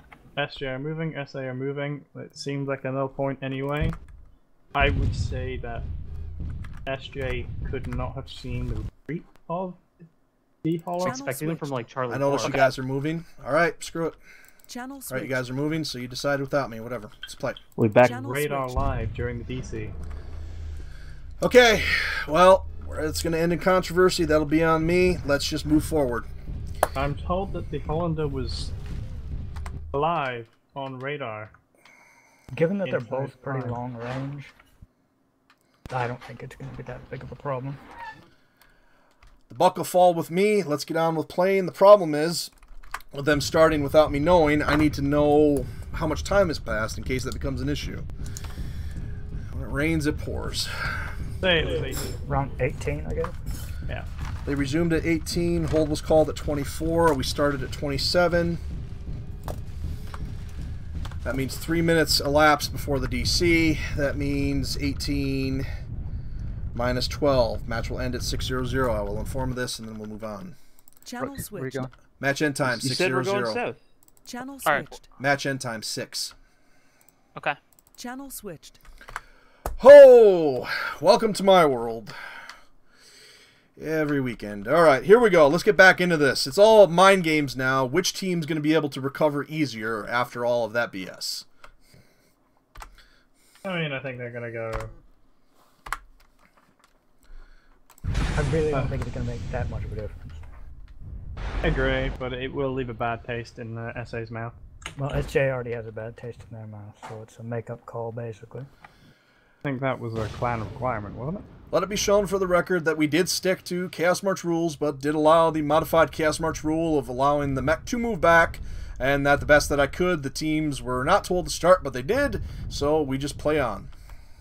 Also, SA's up 1, so the salt will be less on their side. We have a couple of the viewers in the chat going, Duelist, what the hell? You should have reset. That was the honorable thing to do. Well, viewers, ultimately at the end of the day, Chaos March rules prevail, and in that case, we do not do map resets, and the only time that we do map resets is when something goes really, really bad. So that'll be the situation, and I'll have hell to pay for if it's the wrong one, but hopefully we'll be able to move on and have an exciting match. Yeah, so, the two situations you could have had a map restart is if they both agreed, or if you immediately went in there and said, we're restarting GG, like I sometimes do. Then they just don't have enough time to think about it. Alright. Invictus is the best event runner there is, period, and before my era of evil making upon the poor event players of this game was the absolute best and remains the best, and so I seeked out their counsel, and we are now going to move on. Viewers, your input is welcome, and please keep it up, and we will try to answer as we have a chance. So, Hollander Delta, how much time is it going to take that Hollander Delta to kill the other Hollander Delta if it ends up being a 1v1 situation?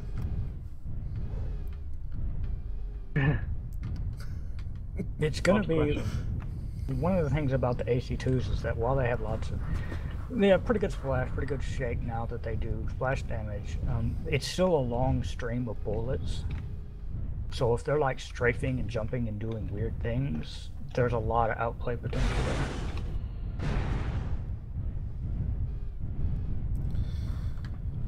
So, these Anubises versus the Osirises, if they're battling each other in 1v1 scenarios, any advantages? If they fight in a fishbowl, the Osiris has the advantage. Honestly, I cannot see either of them after that incident moving anywhere near each other. The first one to move into a bad position is going to... For the record, and this is the last I'll say on the rules to be quick.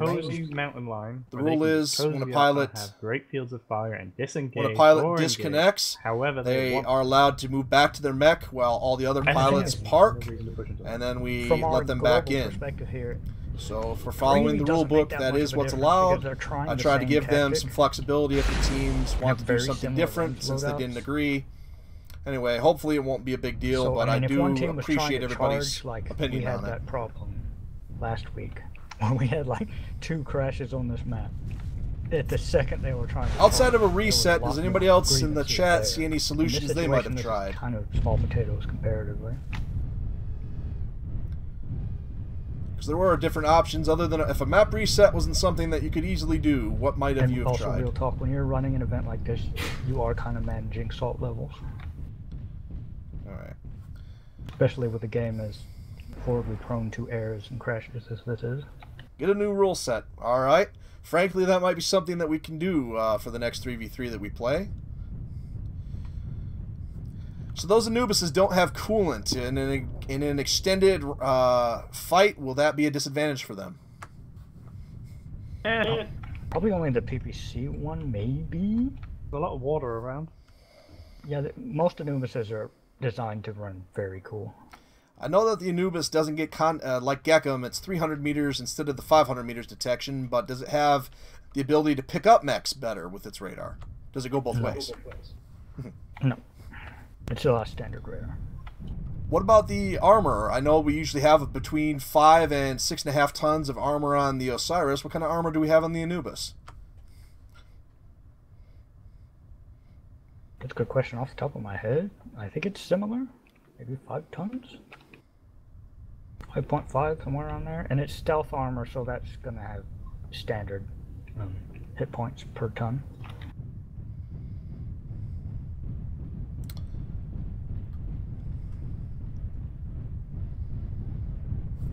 When does time become a factor on this one? Is 5 minutes still your kind of screw it, let's turn radars on and head for center?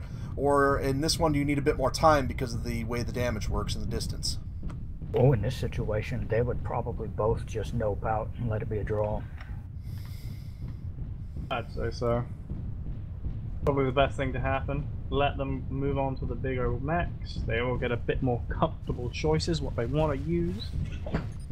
And then they can, because guess what? Just under 5 minutes remain. And Frank would definitely be the aggressor if they want to. Since they're up 1, they can risk it. Mm-hmm. And what would an organized event be without some controversy, frankly? And if that's the worst thing that we do all day, we've done a good job. But I'm curious, will the salt levels increase on both teams because something happened outside of their control and possibly impacting this event?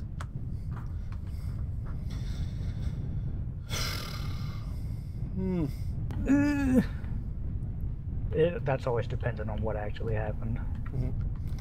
Well, it'll be interesting because, frankly, we have probably 8 different camera angles going, maybe 12. So we'll definitely get to the bottom of this after the fact, but it is up to SJ to make it an interesting conversation because, frankly, if SA wins here anyway, I believe it to be a moot point, but we'll see because this is still anybody's match. The problem is, if we go to a tie, oh boy, will the floodgates open.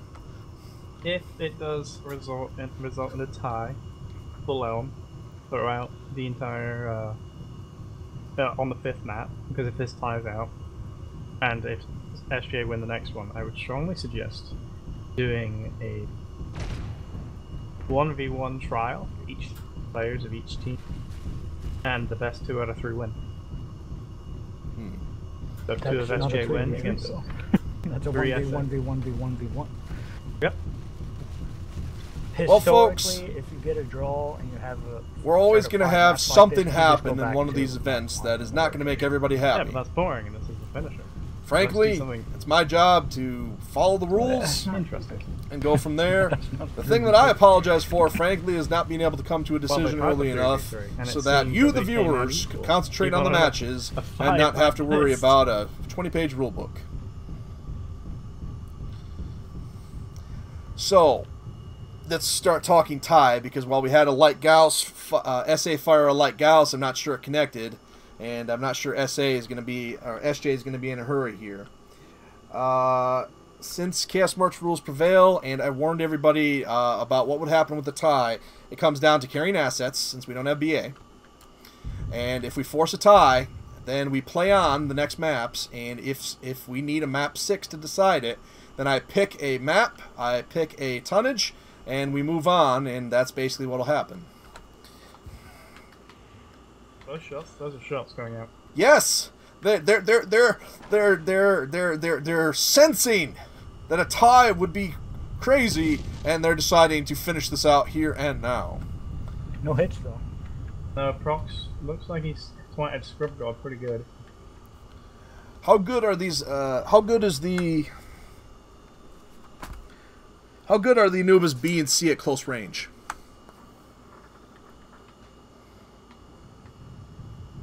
They're both pretty good. The LBX-8 is actually pretty powerful. If this does end up being a tie, what we're going to end up doing is I will indicate to both teams that it has ended in a tie, and if they wish to run at each other and shoot for fun purposes they can, but ultimately something has to die in the next minute 20. Entirely possible. Carb showing himself. SA are in a bad position. They've got Overwatch from the middle of. How much time was that? 6:00 was the end time. Real talk, I don't think there's enough damage on the field to kill one of them in 1 minute. I don't know, they knew this if they got a lucky shot in and just... You would literally have to stand there and let them CT him over. Marius, once we get done, and Victus, once we get done, if you have the ability to watch my live stream, I'm going to have both of you double check that I counted the time correctly. Basically... I'm fairly sure you did, to be honest. Basically, I believe that we started at... 18 plus 3. Well, basically... 21 minutes per game, right? 15 minutes per game. Yeah, that works out. 6. We had somewhere around a 2 to 3 minute hold. By the time we got that resoluted, we upgraded it to 18 because they self-started. And yeah. I don't know, that's but 100% 6. When we get done with this, if we have a champion, I did my job, and I am going to go have a beer. Yeah, just draw it and go to the next one and wipe the slate. It's not that big a deal. I can see nobody unhappy with the turn of events here. Nobody won, nobody lost. The situation was shit, but nobody won, nobody lost. And they can move on to the bigger playthings, and everyone can see a big fight. Let's see it happen. Channel switch. Time has expired. Having one of them call, they should... Channel switch. Time has expired. Match end result. Was it 15 minutes? Yes, and I have double-checked that with both Invictus and Marius, who went back and looked. Oh, it's a draw. We would allow you guys to go at each other for fun, to take out the frustration of the bullshit I've put you through. However, those mechs are going to take 4 freaking ever to kill each other. So I'm going to move on to the next map. You guys win, then we play a map 6. It's that simple.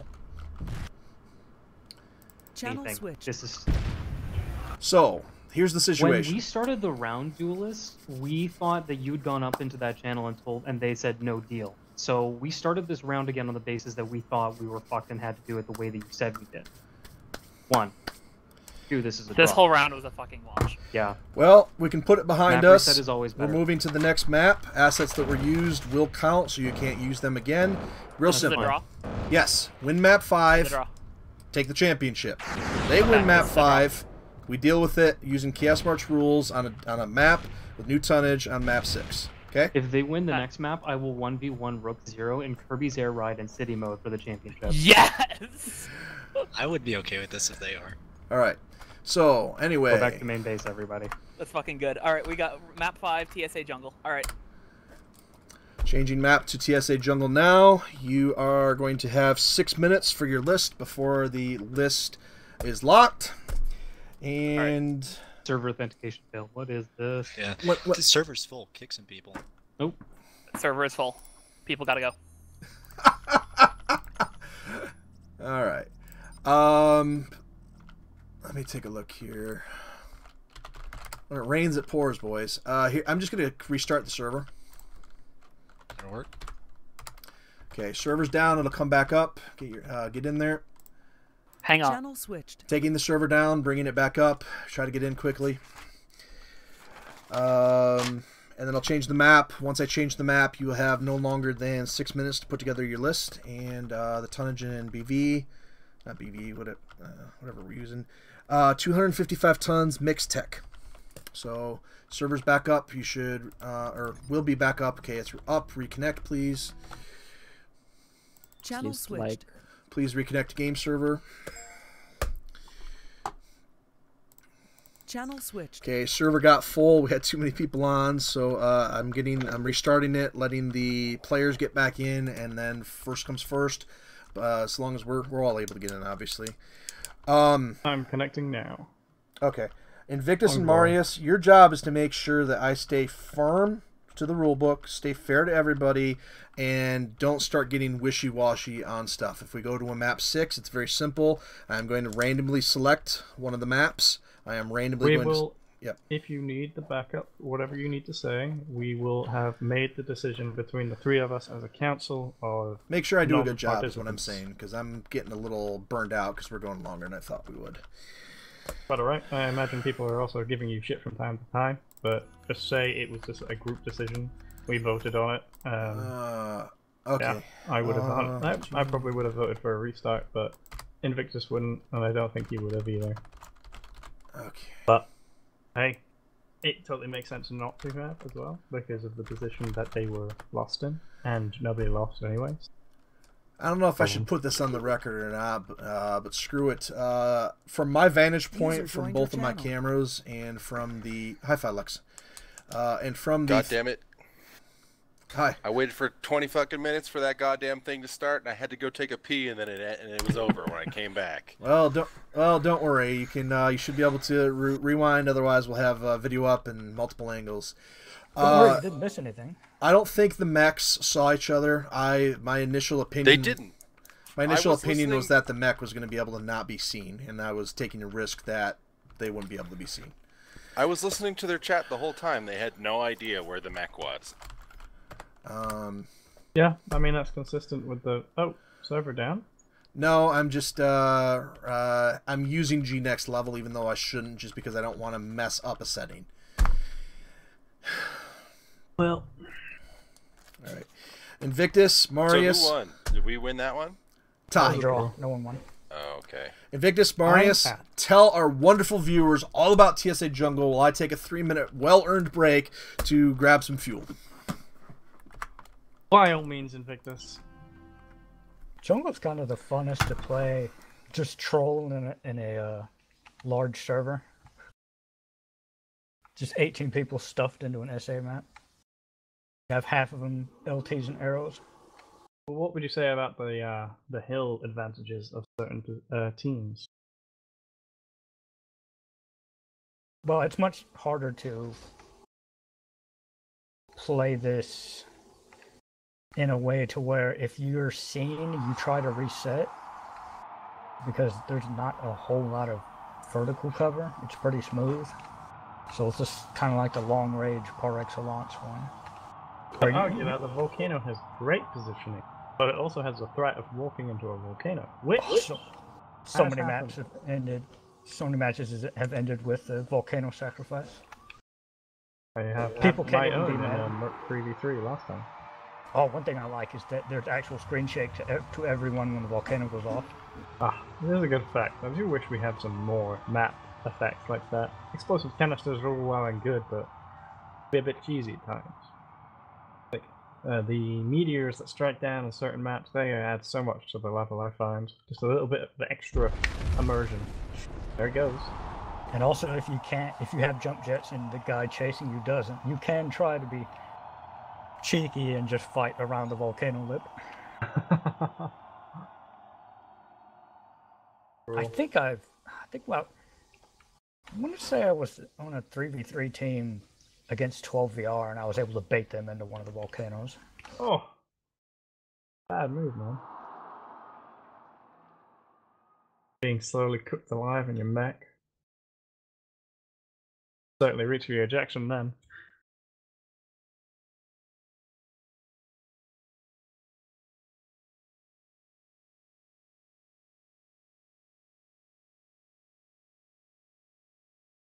This is going to be an interesting one if it's large tonnage, because whenever I did the SJ versus SA beta team,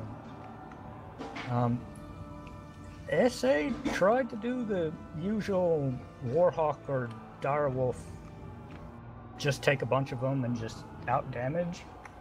But SJ was able to do kind of a weird Gauss list, taking some like older mechs, the mech at beta and like a blood ass, and they were actually able to outshoot them.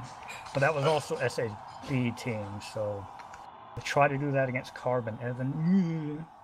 Yeah, that doesn't look hopeful. I would say, remember the last time we did the 3v3 on here? It was the last one versus SA. Well, it's not the same team we fought. It's very similar. Do you think they'll start bringing Hag again? Looks like the SJ's trying to do the same thing they did last time. Bunch of Gauss. Oh yeah. Except it looks like a Thor for Proxima rather than the old Mad Cat. That is the Snipe Thor. Golly, I believe. Lasers, Gauss. Let's see what SA has.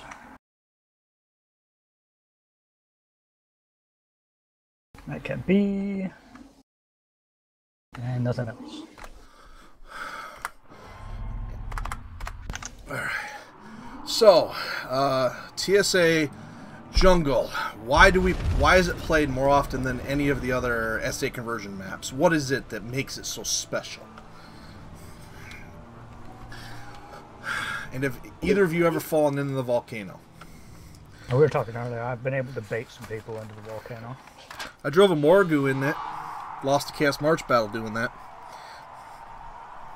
And it's funny whenever everyone says beforehand, don't look out for the volcano. And then, of course, someone drives into the volcano. Alright. So, we are on map 5, TSA Jungle, 255 tons. Mixed tech, before I go into the teams, what might be some stuff that you guys might consider taking here if you were in charge?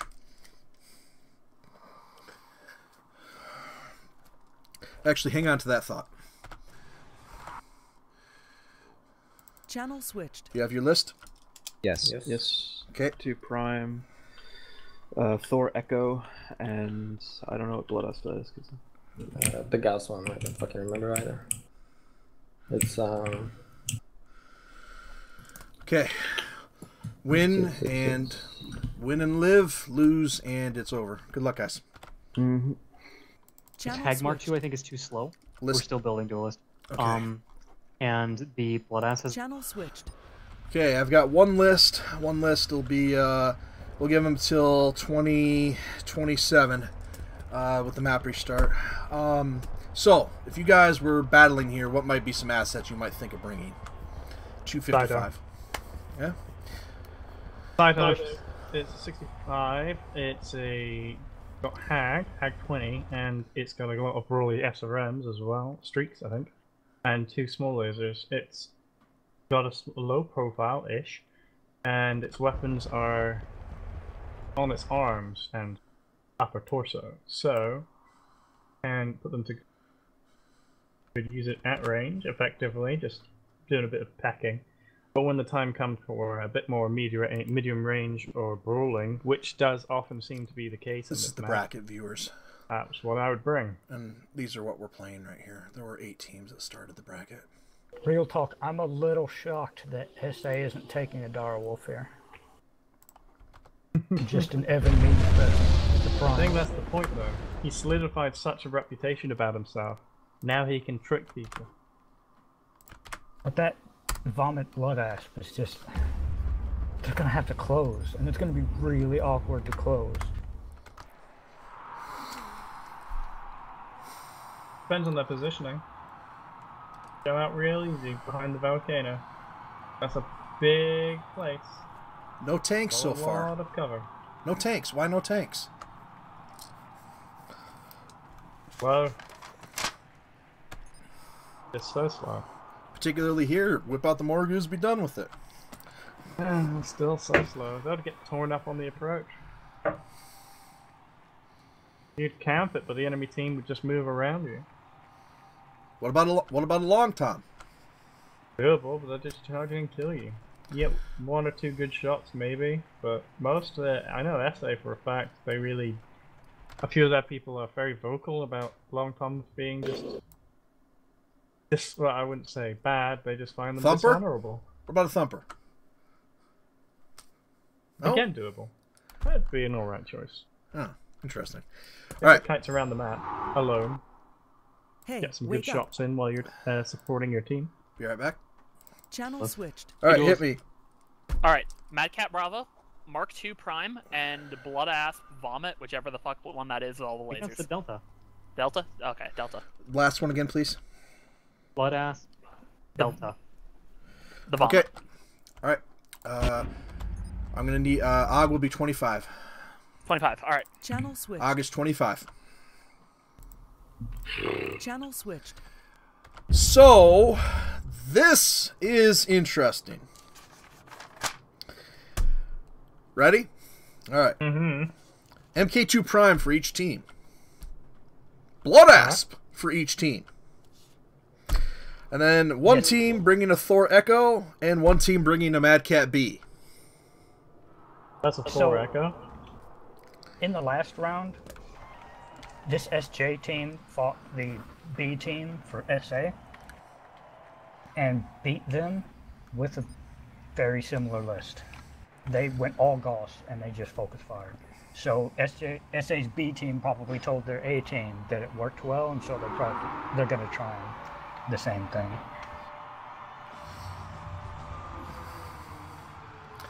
Tell me about the Blood Asp.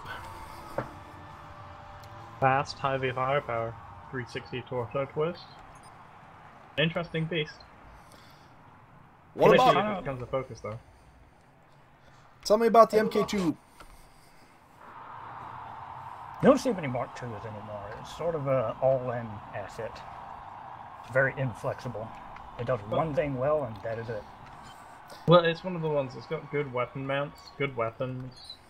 It's got a great name. It follows on a lineage, and it is one of the few with jump jets in the assault category. Besides that, it doesn't have a lot of great armor. Does not have a lot of great survivability. How aggressive will SJ be here, given that they're on the brink of elimination? They're going to try and be fully slippery SJ with that Thor. They're going to be skirmishers. Yeah, if you've ever seen Total War with the horsemen on that, they are just going to dip in and out of range, trying to just avoid taking shots. It's TSA Jungle. Let's see what happens. Speaking of which, we should play a game sometime in Invictus.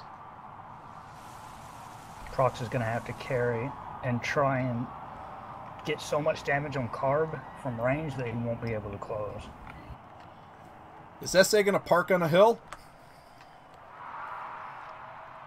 Probably not. They need to close some of their aspects. That's the problem. They're going to let the Mark II poke. How's the armor between the two teams? Any advantage for one team? Ooh, Prox is running off already.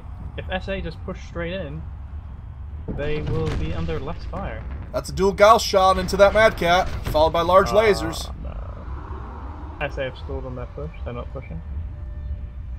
That Mad Cat is taking a lot of damage, Invictus. Prox is in a decent position to cover as they push. Look, he's firing. They cannot let that there we go. laser blast get in range. They need to run. What's SA's most dangerous asset here? Carb. Yeah, if he gets in range, Carb will do the most damage. His weakness, it's only Carbonell's only weakness. Oh, that's range limited compared to everyone else. Yep. The others are running already. This is an exact replica of what we've seen on this map before. I think the MK2 and the Mad Cat have taken equal amounts of damage, roughly, so I think we've traded well between the two teams so far. All about positioning now. SJ have definitely done more. SJ are about to come around that hill, and if SJ aren't looking, they might get hit, they might get punished. But SA, if they slow down, they're in trouble. A rare time, SJ might have a range advantage, question mark? Oh, here we go. Kids in is gonna die. Range. Here we go. Not a bad position for SA, but let's see if they've done enough damage from SJ. SA is going for the kill. That's all they have in their mind now. They want to end this and end it now. I want to kill Rook. Rook's their primer. Grub's tanking. That's good. Rook goes down. Good fire discipline. This is really going to fall on Proxima to do some miraculous things. Grub is doing some beautiful tanking right now. From Prox and Kidson as they take apart Rook. Kidson has to kill Scrub because Rook is probably going to go down. If that doesn't happen, this is going to be SA's match. Oh, friendly fire from... fire. Oof. You need to get back behind that wall, my friend. That MK2 of Evan is just eating them alive right now. Oh, Carb goes down. I think that's it. Well, let's see what the Blood Ass can do in Kids in hands, because this is going to be on him to win or lose the match for them. That's it. Invictus, what would you focus on right now if you were SJ? Oh, Evan being the only one left. Maurice, do you concur? I don't know, I think that arm's still good. I'm going to check the damage. How damaged do you expect the SJ team to be? I'd say props about 50% left torso. I think Kitten's alright, 30%. Rook, pretty fucked. Left and black. 2% on the Thor's left side, 50% on the rest. The MK2 is missing an arm, 26% center torso, 13% right arm. And the Blood Asp, 0% right torso, 50% center and other side. That's beside the point, though, because we now have a map 6, and if people weren't happy before, they're not going to be happy now. Again, I put forward the idea of 1v1v1, best out of 3. Prox definitely carried that because the Thor he took was so flexible. Yeah. He pretty much did what he had to do. What are the maps? Glory, Forest Valley, Vista, Jungle, Hell's Gate, correct? And then the tonnages are 105, 160, 210, and 255. Okay. Maybe pick Forest Valley since it's the one they couldn't complete. I was going to do it randomly. How about one team picks the tonnage, the other picks the map. Marius, what do you think about that? And do we want to mess with pure tech or not? IS tech only, clan tech only, or just leave it mixed? You know what we're gonna do? We're gonna pick the technology tree, and then if the two teams agree, we're going to let one choose the map and one choose the tonnage. But how do we determine who picks in what order, if you will? I guess it doesn't matter, does it?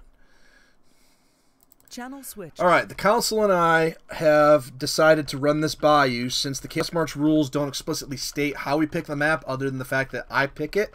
So what we were thinking of doing was letting one team pick the map, letting one team pick the tonnage, and then letting the council choose the technology tree. What do you think of this?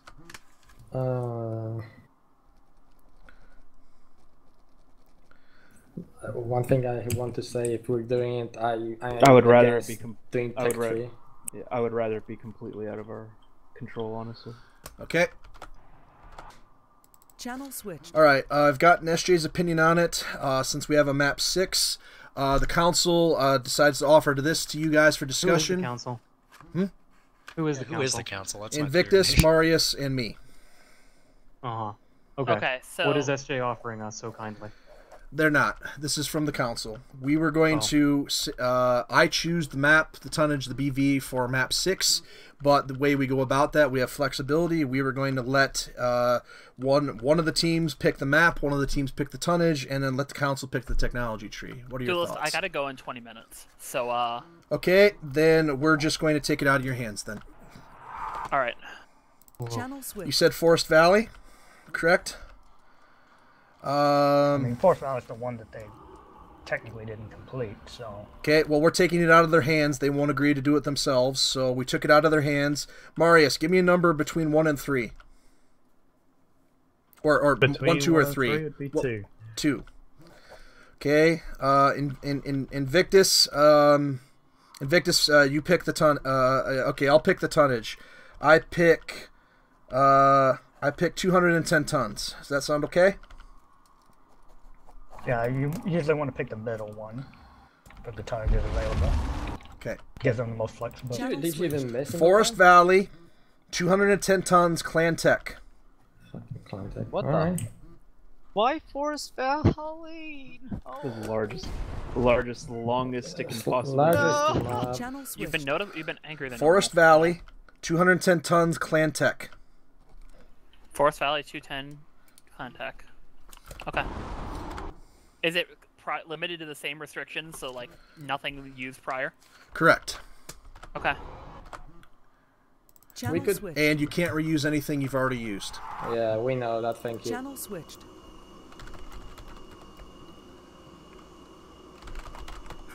Okay. Fearless, would you yes. kindly remove the 2045 UTC organized game from the end of your name, please? I have an announcer that will say that every time you join. It's quite neutral. Okay, viewers, this is going to be it. Thank you. All right, this is going to be it. 210 tons, Forest Valley, and we got to move relatively quickly. Because Evan has to go User in disconnected under from half your an hour. channel. 210 Forest Valley Clan Tech. He has to go watch Chinese cartoons. Probably to go shopping. Find out, double check me. SVIS versus Clan 3. I mean, that shouldn't even be needed. Just tell them the rules. It's gonna be real obvious if they break it. Hey, wake up.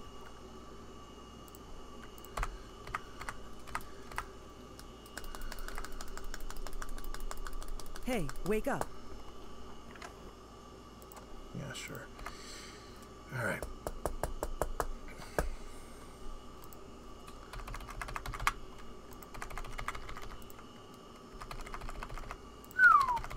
Thanks. All right. Channel Invigoration he needs. Okay. I mean, hey, I'm happy for him. We're one of the SA pilots has to go relatively somewhat quick, so we're going to be moving this along a little bit. So, some haste. Sure. 210 tons, was it correct? 210 Clan Tech. Channel switch. Okay, we're moving along as fast as we can here. 210. All right, I'm gonna see if I can do this, but What happens to this game if Evan has to leave in the last 5 minutes, Duelist? Is this like we put it on the fucking burner for another week? We'd have to do it tomorrow, or we'd have to set another time, but I am going to be Okay. very, very much against us doing that if we can avoid it, because there's... I would legitimately love to just draw it here if they're fine with it. I'm fine with that. But Yeah. if you guys need to settle it with somebody walks home with a gold, Yeah, then just to whatever. Let's not put too much pressure on you, but if we're able to get this in, we're going to try. Okay. Channel switch. 2G. Channel switch. Okay, Marius, you are on the SJ team. You are to make sure that they move in a relatively quick fashion. Invictus, same thing for the SA team. Break a few eggs if necessary. They have no more than 4 minutes from now to complete their list. 30-0-0, list completion. We are all Glen. 30-0-0, we are OG no later than 28. 28. Roger. User Check left the channel. G. I'm sending my house leaders in. Channel switch. I'm sending my house leaders in. All right, what happened? Channel switched. Okay, viewers, we're under pressure, we always are, but holy crap, trying to decide a championship on short time. We have to do it, because otherwise teams will get a whole nother week, and we're going to have a whole nother challenge of trying to challenge this. And the other problem, mostly, that I'm worried about is we just might not be able to get it in. So, these lists shouldn't be that hard at 210 tons, Clan Tech only. The map timer might run out, and the only thing that we might have a problem with is if the timer runs out and the pilot has to leave before then we end up in a world of hurt. But it's a challenge that I have to take aside. I've sent my lieutenants in, my generals really, in to make sure things move along and that they can be the nice, mean guys that might be necessary to move things along, because I am a little bit tired. Okay, the match is TSA Forest Valley, and if we don't have any stuff to break it up, this is going to be the map that decides the championship, and people can say what they want about it, but following the rule book and going along, this will be it. Congratulations to each team for making it this far. Officially on map 6, because we had a tie. And when we have a tie, the assets that were used are not available for use again, but the match, quote-unquote, doesn't count. So no different than in there. So officially, each team has, right now, 2 victories, and the objective is to win 3 victories in order to claim the thing. We've already covered TSA Forest Valley before. No surprises here. Long-range map, moderate temperature, valley in the river, and teams don't tend to use the full width of the map. We are ready to OG. I am sending my faction leaders and my generals in to handle all of the extra business so I can concentrate here and give you a proper pregame. Here's what to expect. The 2 teams are going to bring the heaviest armored, fastest moving, most powerful mechs they can, because they are going to be in a bit of a hurry. And if this comes down to Evan having to not play their usual game, I feel bad about that, and I wish that we could stop these matches. But frankly, folks, we've already pushed this out 1 week. We played the rest of the tournament last Saturday. By the way, there are videos available on many channels. If you search for something like 3v3, or if you're watching the Mechmaster channel, you can find many competition videos from the far from dead Living Legends. We play organized gameplay every weekend, different from this. This is the big community one. Team is ready. Okay, assets they're using. Chassis. Alrighty, they have it. Sure. Okay, good enough. Good enough. They haven't used any of those yet. Okay, Invictus, what chassis are they using? They're using 2 Ryokens and a Daichi. Okay, as long as none of them's a prime. You know what? They're smart enough to self-police. Who's taking this? Who's got the edge? Who does it? Which of your teams seems like they're dialed in to win this no matter what? The Scrubs are prime, but I don't think they've taken the prime, have they? I know SJ's taken one. SJ's taken the prime. Yeah, I don't think SA's taken a prime yet. Yeah, I don't think so. Yeah. Okay, we're all set. What do we expect here? Are the teams going to be fast to get this over with, or are they going to play every last second of it? They're going to play tactically. This is for the win. SA will not live it down if they lose to SJ. Okay. They are used to being the mean We have king. Ogd at 30. My generals, unless we have a hold, the match will end no later than 15, and I thank you for your assistance here. Well, let's start off with saying SJ have Thor Bravo, Mark II Golf, and Scat F. They all have Hag today. Invictus, what's SA going to counter that with? Their classic Direwolf supported by Ryokens. The Direwolf does have a Hag 40, but Invictus, for our viewers at home, what is the Hag and how's it best used? The Hag's like a weird cross between a Gauss rifle and a rack. It shoots a bunch of bullets really fast, but it has ridiculous range and good damage. Marius, if the team you're covering has to come to a close range battle, do they have the armament to win?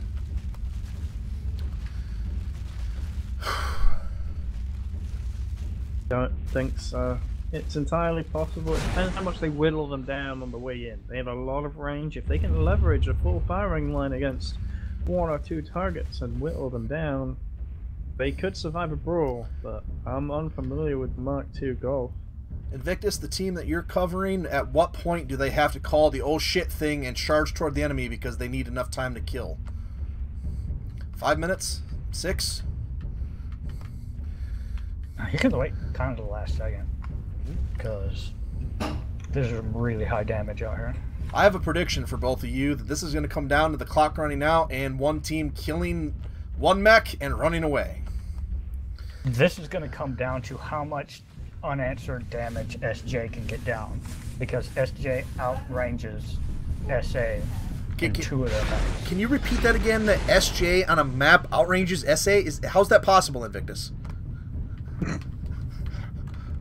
Invictus, I'm afraid that the sky is about to fall. Well, that's a meteor. I find it very unusual. But one of the things, as we had on the last map, that is a cozy hill for SJ to sit up on. And, well, oh, they've moved off. Holy hell. Never mind, this fight just might get interesting. They have to shoot them before they get to 900. Invictus, they're moving towards the mid. What mech should your team focus on? What do they need to shoot at the enemy? What's my team? You represent SA right now. Marius, same question. Marius, what SJ mech does SA need to focus on? What SJ map? Probably... You could probably rip up kids in pretty good. The Thor is... mobile though. The Mark II. If you're accurate, you can just delete the scan. Yeah, but it's Proxima. He knows how to survive. Invictus, as our SA consultant, how dangerous is the slow speed of that assault mech in this match? Not dangerous. I mean, Evan knows how to drive that thing. Is the Hag on the shoulder? Yes.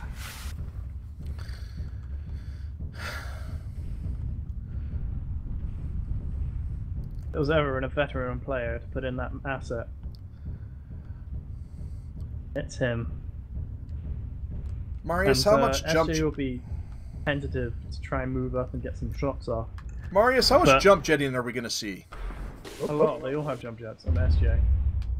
They're going to use that to poke as hard as they can, but that's a Hag 40 on Evan. The big thing it might come down to is if SJ poke one at a time, Evan will return fire a lot more effectively.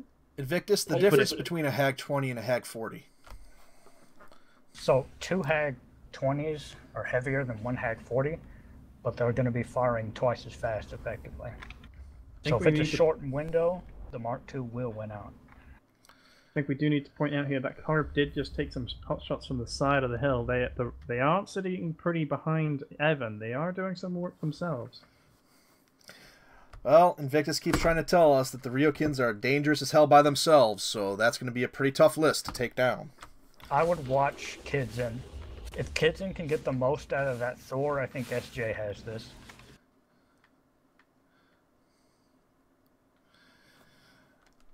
Invictus, is this bringing back memories of old ancient tournaments and you and the old KOS boys showing people what was what? The game has changed so much since then. Give us an example. This is all your fault. Just a random example. I mean, there was no Hag back then. There were no Rivals back then. The good old days. There was no Thor back then. Kid's in, getting beat up, but he gets a few shots off. Marius, how well do you think that trade went for each team? I think they managed to put down about Hag 30 onto Evan. Again, Evan's putting out Hag 40, but he is one person of armor. SJ's pretty split up right now. Is that dangerous or the correct move? That is dangerous. SA needs to push in and start doing some work. Evan can only tank for so long against all this Hag. They need to be the hounds that tie up the long-range Hag assets while Evan catches up and then puts them down. 6 minutes remain in this, the championship round of the 2019 Spring 3v3 event between Starradder Stone... 15-minute game. Yes, Starradder Stone Mask. 15 minutes is not a long time. I mean, 6 minutes. It started at 30. Yes, and Kidzen almost lost his back, and Rook took some damage. That could be a good thing, though, if he's spreading it to his back. I don't know. These guys need to rely on their maneuverability. Rook is about to die. He got out, but the damage, I don't know if he did enough. How fast is the burst on an MK2 Prime? Golf. Faster than the Daisha. Those Ryos need to take cover. They're being dangerous right now. They I'm need not to take sure cover what or wait for Kidzen's Evan. doing. He's got a better position. Proxima needs to be careful. That is a Hag 30, but that's a Shadow Cat, not a lot of armor there, Invictus.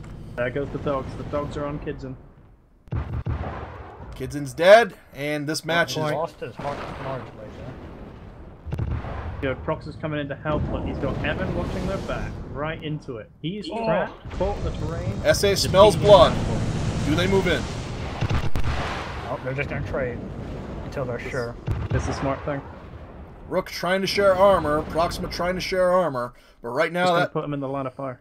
Right now that Thor can't escape. SJ needs a kill, and they need it in the worst way. Otherwise, this is going to end very quickly. I think it's already over. SA have done so much damage. If they time that push, they've got a good chance going. They don't. You might be surprised. They need to Just focus. has to get a little bit more out of the Thor. They need to focus Scrub God as hard as possible. Evan's here. It's time to put someone down. Can SJ kill somebody because they're about to lose somebody themselves? Stop sacrificing yourself. He's got the most armor. It's a smart thing. He's exposing his position. No. I don't think SJ has done enough damage. Carb's running back. Prox needs the kill now if they're going to have a chance. Carb's rotating back in. Rook about to go down. Zombie. Finish Kidzen. He's trapped in a corner. He is. Oh, what? Oh, he's. Oh. That Ryokin is fresh, and that's going to be the difference. That Ryokin cannot be fresh. Oh, Rook just whipped those lasers. Hell of a fight, but what did it come down to? As always, positioning. Let's see if SJ can at least make it interesting. Oh, the back's out on Rook and Prox. They are Well, oh.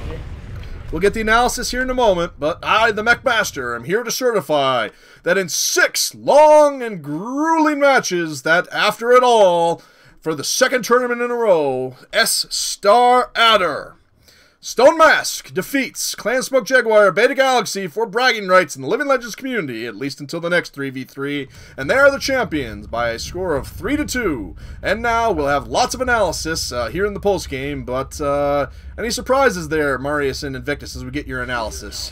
What's their damage? Yeah, we need to know how close that was. I mean, I'm very unsurprised by SA taking... Ryokin, 0%, center, 45% side, Daishi, 36% side, yellow damage elsewhere. Yeah, they were trying to kill Carbon, they just couldn't finish him. Did they kill Scrub God? I couldn't tell. Yes, at the end. So that was close. Yeah, I think SJ didn't leverage their range enough. They went to the middle of the map, which is pretty easy to get to be quite honest. It does slow down the assaults charging across the water, but that hill they have on their side of the map is just so good. We'll be right back. You can just fall off. We'll be right back with the post-game analysis. Channel switched. On behalf of the Chaos March Events Council, we officially declare you Star Adder Stone Mask by a score of 3-2, champions of the Spring 2019 3v3. Congratulations, we were glad to have you, and we hope to have you again in future events. Thank you, Duelist. I'd like to thank Jesus. Channel switch. Smoke Jaguar by a score of 2-3, but in a very close match in which the enemy had 0% on one mech and 20% on another. You fall. Wait, we only got one of them? I thought we got 2 of them. Yeah, no, the other had 0%. You fall a bit short, but we were sitting there watching all of your matches, and you should hold your heads proud and be ready, maybe for a future event. But for the spring. Yeah, sure. 2019 3v3 on behalf officially of the Chaos March Council.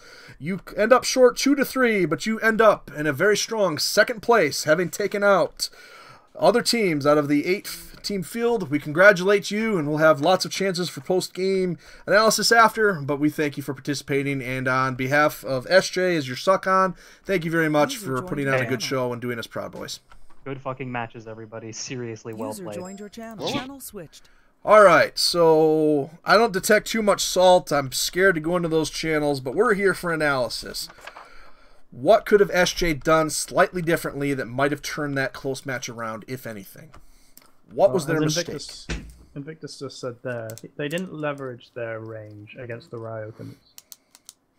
Put all of it into their the assault. I agree with, you know, it's a big individual target, it's slower, you can keep it in your crosshairs longer, but it allowed the Ryokans to push them or out of position and give Evan clean push up. If I was SJ, I would have been sitting on those mountains with the ability to fall off the edge wherever I wanted, and I would have complete control because they all had jump jets.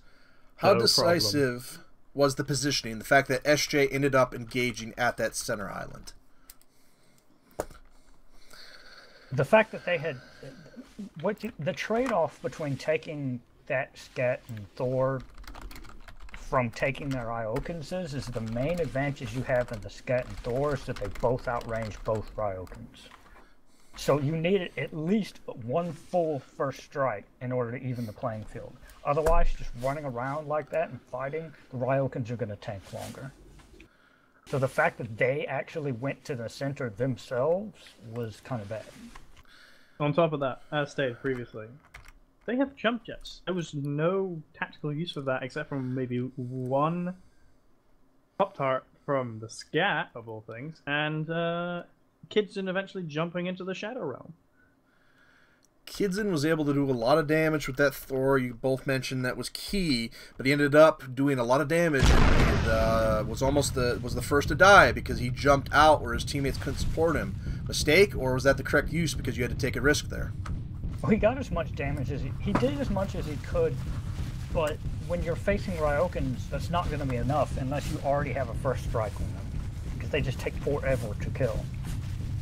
I think the best thing they could have done though is they were trapped behind, pinned behind a rocky outcrop with an archway, and Prox was leveraging that arch, taking shots into them where they couldn't return fire in time. Hey, wake up. They could have done that way more effectively. They could have leveraged that longer range, pulled back another asset, and just played the poke game from all these different angles. All right. Yeah, it may have turned into a fight, but that's what they could have done. I wish I had the ability to go back and we could watch the videos and make some quick analysis. We'll do that another time. And by the way, thank you. This is A+ commentary. So so everybody on the chat, if you ever need the best analysts in the Mechwarrior business, you're looking at them right here in Marius and Invictus. All right, before I let you go, we're gonna go back and just look over the entire campaign real quick. And then I'll wrap things up with a bit of a preview with our upcoming events. But before I forget, a shout out to Bird Thing for helping to get some exposure for us. We have a lot of streamers that watched and a lot of people. They put out some announcements. So we have some good turnout, some good exposure for the event. So thank you, Bird Thing. All right, let's go back and take a look at this campaign for a few minutes, and then let's wrap it up. So on map 1, TSA Vista. Okay, that one, TSA Vista. We had SJ took a Puma Beta, Puma Charlie, and Cougar F, right? And against that, SA also took a Puma Beta, Puma Charlie, but then the Cougar Echo. Best we can recall, what happened in that match? What was the difference? Remember that Proxima and his team closed the distance coming up, and the Cougar Echo took a lot of damage. But why was that a victory for SJ based on our memory? The ATM Cougar did not pay off. Has a minimum range of 125 meters for lock-on, and Invictus, the lock-on time's a bit longer than it used to be, correct? Back in the old days? On the larger launchers. Okay. I think it was normalized to like 6 lock-on. So in that match, we had, Marius, we had a lot of... the teams were tentative to move and to engage, but eventually Proxima was able to find a stealthy route to get up there. Do you feel that SA was surprised and unprepared for that, or do you feel that they were ready, but it was just that SJ had closed the distance too close? In what regard? Sorry. Okay, so on Vista, Proxima's risky move where he flanked his team up the mountain road, and SA did discover it, but not in time. Was there much that SA could have done better there, or was the match decided once Proxima's team got within 200 meters on TSA Vista?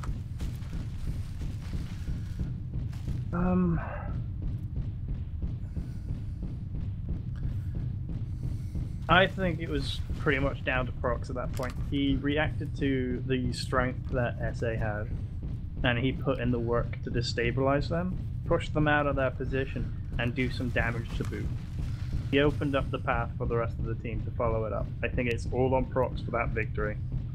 So on that one, go ahead. A lot of players I know would have just sandbagged, would have sat there and been like, well, I ain't pushing. I ain't gonna do shit. I don't have to. I don't want to. And from time to time I've been that player. But that's one of the things. Instead of doing that, you realize I'm in a fast asset, I got a long range weapon, I can move around to the side of this hill, they can't keep an eye on all of it without exposing themselves from one side or the other. I can hit them. And that's exactly what he did. Alright, so that one, being patient but knowing when to be aggressive and when to move, gave SJ the early momentum. Then we moved to TSA Glory. And that one was 210 tons, and SJ brought a Loki, Mad Cat, and Thor. We were questioning the Loki early on, and to face them, SA took a Mad Cat Alpha, Golf, and a Ryokan Alpha. That Loki was really surprising there, guys. That was the most head-scratching one of all of them.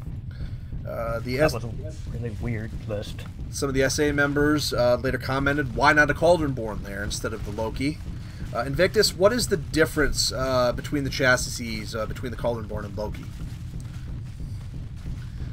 The CB is much more in your face.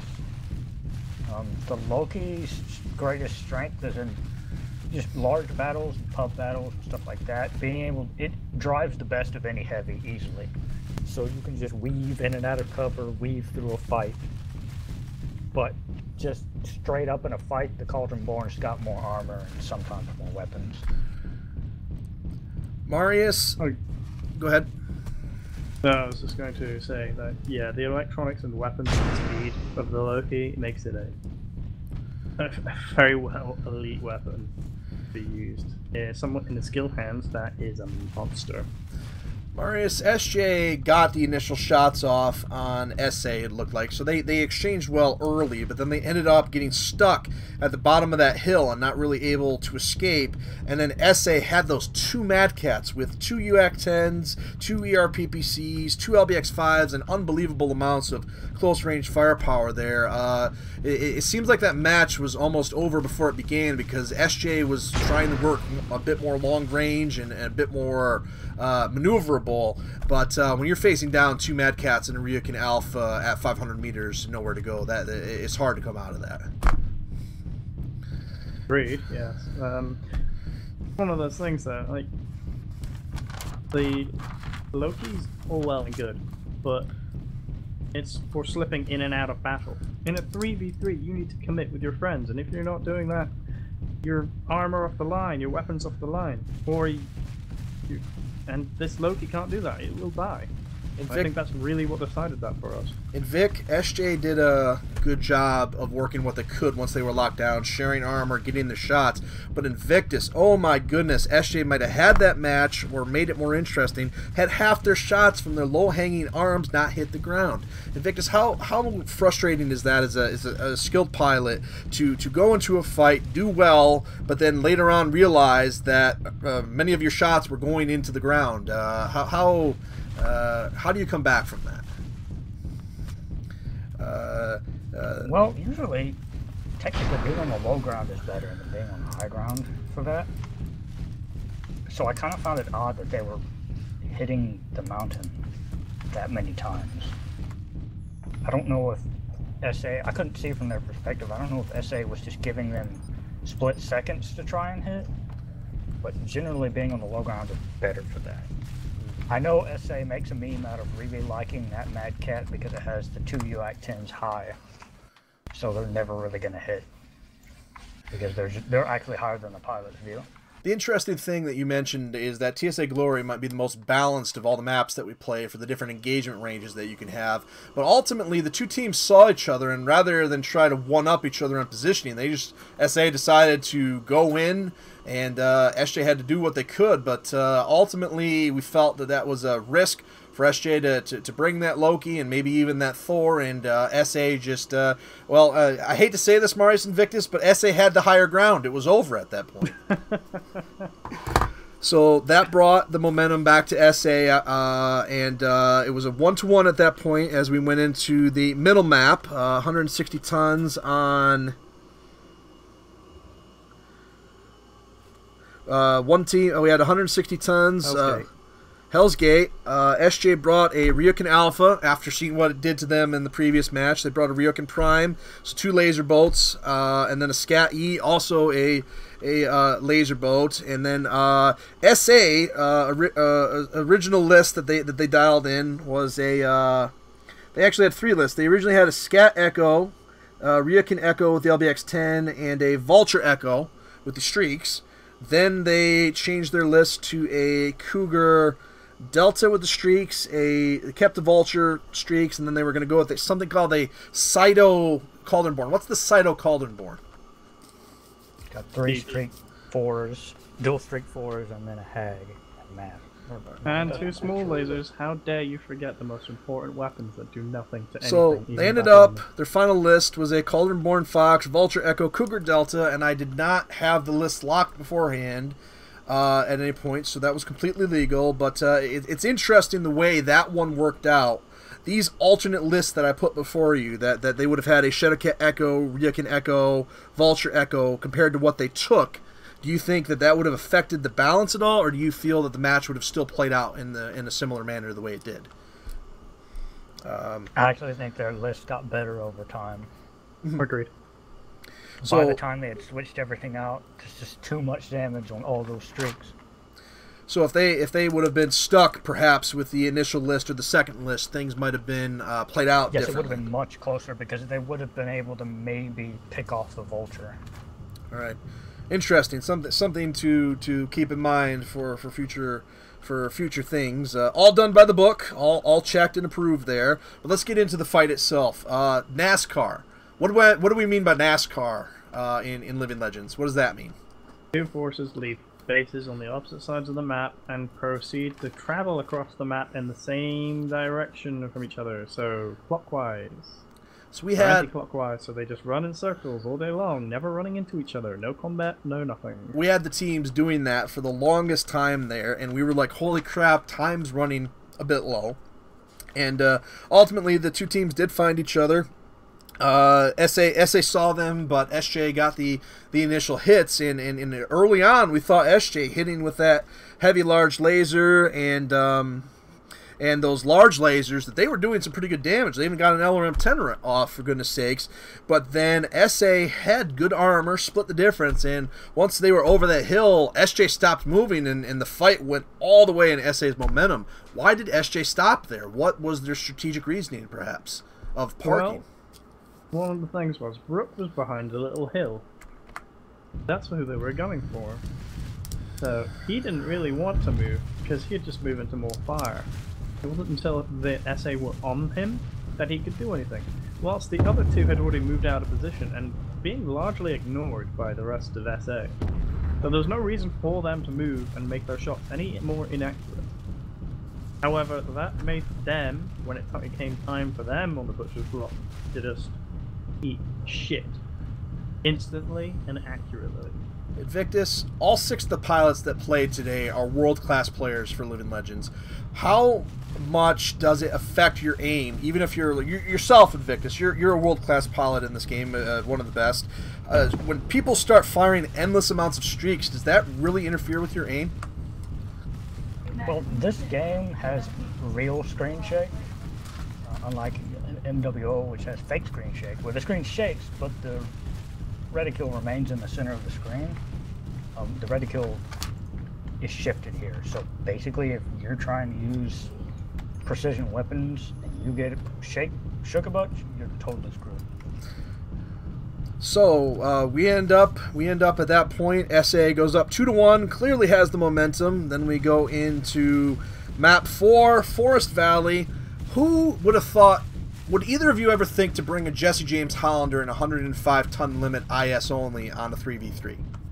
Before the AC2 change, no one would have, but apparently it's meta now. So I haven't really had a chance to use it. Yeah, hey it's guys, a can I ask, big meat. what are the final placements for first, second, and third? I want to make an announcement. First place is Star Adder Stone Mask.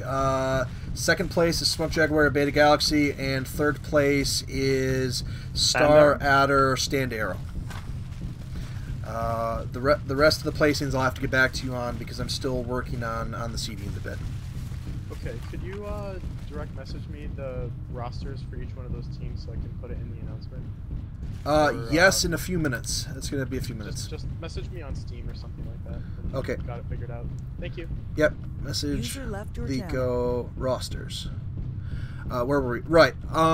Invictus, the light Gauss you keep telling me is not as underpowered as a lot of people think. It's still a Gauss cannon. It has longer range. The damage drop off isn't as bad as people think, and it reloads faster. It's not quite as good as it used to be because the armor is kind of upped on everything, so it's kind of been phased out. But recently it used to be a couple patches ago that the Hag outranged the Light Gauss, and now it's the opposite. The Light Gauss will outrange pretty much anything but the LB. It's 2. Marius, if you've got pilots you trust with their aim, but you're facing fast mechs, because it's 105 tons and it's probably all going to be light mechs, how much can the game go one way or another if you're a pilot with that light Gauss starts missing shots? Oh, it can go to hell real quick. I probably wouldn't try to do something like that. I'd probably try to trick the enemy into falling off a cliff or something. I'd try to bait them into a bad position and then hit them hard. I don't know. in the future. We'll have to find out whether the Anubis is better than the Osiris. We didn't get the definitive chance to do that. And again, for those joining us later, there was a bit of controversy there that we had a disconnect. I handled it the best way I could using the advice from my council members here, and I will stick by that decision. But long story short, that map ended up continuing, but we ended up with a tie, and our standard league rules apply once the normal events rules no longer cover everything, so we ended up with a tie there, so we ended up having to play a map 6, but the pressure was still on SJ here. So the assets they used, we mentioned the Highlander, the Anubises, the Osirises, those were all gone. Once you use something in this event, you can't use it later on, at least in the against the same team. But Invictus and Marius, there was some frustration on both teams. Clearly, SA was a bit upset with having to deal with that situation. But they seem to settle down and come into to jungle real well. The pressure was still on Smoke Jaguar, being down 2-1 and going in there, and it was going to take a good match from SJ to come back there, because these were really close matches going into map 5. So tell me about TSA Jungle. Just a quick reminder to the folks. TSA Jungle. How does it play usually? What's the range and play style that we see on that? It's probably going to be the longest range out of all of them, because the sight lines are all pretty open. And Invictus, there's a volcano, right? So how have you used that volcano before against your enemies to your advantage? Well, you can lure people into it if everyone's in the heat of battle and you are cheeky and have IJJs. The important thing about that volcano is that no matter where you are on the map, when it erupts, it screen shakes everyone. So if it's well timed, it can kind of screw you over. Now, that map is interesting because you can play all range brackets. It's not as bad as Glory, where you can get away with just anything, but you definitely can see some medium range, closer range as one. But that's not what we saw here. SJ came out with a Madcap B with a Gauss cannon, MK2 Prime with dual Gauss. Excuse me. SA came out with a Gauss, Madcap B, MK2 Prime, and a Blood-Ass Delta. That's a lot of firepower, Invictus, but what's the weakness on that Blood-Ass Delta? In that situation, it's range. I would have taken a Gauss Blood-Ass. I think they would have won if they had taken a Gauss Blood-Ass. It just wasn't able to get close enough, quick enough. And as we begin to get near the end of our thing, I'm going to switch off Living Legends just onto the bracket, since we're mostly talking anyway. To counter that, SJ took a bit of a chance here. Invictus, they brought out a Blood-Ass Prime, which I believe has the Gauss cannons on it. The MK2 Prime, Gauss. So it's 4 Gausses. But then the trump card there was a Thor Echo Invictus. Marius, Invictus, tell me about the Thor Echo and why it requires skilled hands for maximum use. User left your channel. You're the better Thor pilot, Invictus. Well, the thing about that Thor is that it's probably one of the most try-hard mechs in the game, because it has so high of an alpha.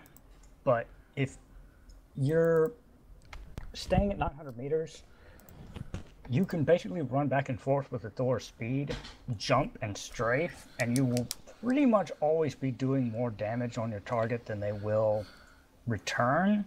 The high skill part is, one, you have to jump shallow enough to where you can not be screen shaked from the jumping jets themselves before you shoot. But then if you do shallow, you have to hurry up and shoot before you fall, and at the same time you have to watch your heat, because that thing runs really Proxima, joined your channel. We're finishing the post game. We're curious. Did you cook yourself at all in that Thor Echo on the jungle map? Not really. No, I was kind of doing a very good job at heat management. Prox, if you're up for it, we'd like to give you a short interview here in a moment on your thoughts on today. All right. So that battle on jungle, Maurice and Invictus, really came down to positioning. SJ was able to get some initial hits there, but the blood ass for SJ really took some damage. But then they were able to come back around and reposition. How did that fight go? Because towards the end there, Maurice and Invictus, the positioning got really weird. That a lot of mechs were firing individually on each other, and that one wall kept getting in the way. So, originally, when I was like, "Hey, Rook, kids, and I have an idea. I'm gonna walk over here to the other side of the map and flank from a different position, so that way, if they're all together and they come down a certain angle, you know, I have an angle on them, or if they come at me, you guys have an angle on them." So that's exactly what I did. They came up by the volcano, straight at us. So Kids and Rook kind of had to fall back, but while they fell back, because I had the good angle on them, I was able to jump jet and shoot them. Of course, as they were pushing us, they started focusing Rook. Rook went into survival mode, pretty more or less, for lack of better words. I was trying to yell at him, "Get behind the wall! Get behind the wall!" And everybody was kind of readjusting, repositioning, trying to focus down Rook. And for the guys who couldn't focus Rook, they were focusing Kids in the Bloodass. They did a very good job at focusing down the torsos, but most of the time they were really just ignoring me. I was able to get a lot of really good free hits without being contested throughout that entire engagement. That was a lot of armor to chew through, and you guys were doing a good job of not taking too much damage. But once that Bloodass came in with those dual heavy large lasers, you guys had to start worrying about getting something down, and you were able to get it down pretty quick. We were. I mean, that in itself was almost a mirror match. We were thinking of taking the same Mad Cat as, I think it was Scrub God that was in, but I decided against it. Mad Cat beat. Yeah, Mad Cat beat. Decided against it. Took the Thor because it has jump jets and has. It just has jump jets, better maneuverability that way. Marius Invictus, any more thoughts on map 5? Well, I would ask, why did you come to the middle of the map? We went to the middle of the map because we were kind of getting impatient, to be completely honest. Me and Kids were kind of getting tired, and I think Rook was getting tired and he was getting hungry. So we said, screw it, let's just try to get in there, engage them real quick, and get this over with, win or lose. We decided to get a little bit closer, mainly just to get this fighting going and to see what they had. Well, I can understand that completely. It was a complete hag list, and you go death or glory. Yes, and honestly, that was something I had put together. I was like, SA must be taking all hags as well, and I was actually expecting a mirror match, but I was not expecting them to take something with 900-meter range, like 2 Ryokens with 900-meter range. They actually did the right thing, and they pushed with the Ryokens. Not gonna lie though, they got beat to hell when they did, but that was the right move on their part, and we ended up losing because of it. Invictus, we saw so much firepower there, and early on we saw that Rook was almost going to go down, and then we saw that Scrub God was going to go down, and then Carbonell became the focus, and in between it appeared to me that some of the walls got destroyed. Does Living Legends feature some destructible environments? Some maps have destructible walls, yeah. And on that particular jungle map, though, doesn't that take an insane amount of firepower to start knocking that wall down? Not really. It's a pretty good amount of firepower, but they all had tons of firepower, so it went down quick. So the wall, an expensive repair that we're going to have to pay for later, theoretically. So, SJ up against the wall there, on the brink of elimination. SA having to deal with the frustrations of the hold on the previous map, so everything went out the window. At that point, we need a map 6, and since we're falling back on standard Chaos March rules, I, the overall supervisor, pick how we do it. And originally, Invictus was like, "How about we just do Forest Valley since they haven't actually played it?" And then I said, "Well, why don't we?" And then Marius and Invictus were like, "Why don't we let one team pick each?" And I like that idea, but we went to each team. And not everybody liked that, so they said, just take it out of our hands, choose. And SA, one of their members, was running out of time. So we just went with it. We stayed with Forest Valley.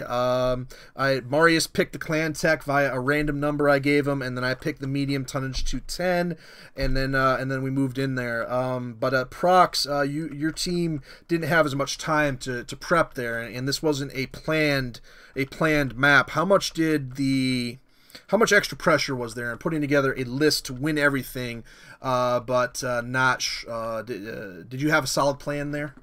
Was that something that came? That's kind of one of the things I was kind of begrudgingly did not want to hear was Clan Tech. I was really hoping for Inner Sphere Tech, because I just prefer Inner Sphere Tech over Clan Tech on versus. As far as to answer your question. Not really, because I kind of figured, oh, it's all Clan Tech, this is all long range map, may as well just take Hag, and that's exactly what we did. So, from our perspective, we're watching that match, and we're like, first off, we were looking for signs of the apocalypse, because you outranged SA with 2 of your mechs, and SA always outranges everybody, so that was a bit of a surprise for us. And then also your Thor, Invictus really made it a point that your Thor was going to have to do a lot of your damage, but try to stay alive as long as possible, and Kidson really was having to hop all around to get the shots off, get back in there, and it seemed like that you guys got the good initial trades. Once you got to the island, you saw them, you fired on them, but was it a bit of a surprise that you were facing a Hag 40 cannon? Not really. It was more of a surprise that they didn't take all Hags. I think whenever it got changed to where Light Goss outranges it, they kind of pumped the brakes a little bit on the Hags. Marius, yeah, they actually did a good idea of taking those assets. Marius, what did you think? What was your analysis of the initial first engagement and the first parts of that match? I think SJ definitely had a strong position at the time, but once the Ryos and the Daishe got into a position to push, SJ should have started moving back.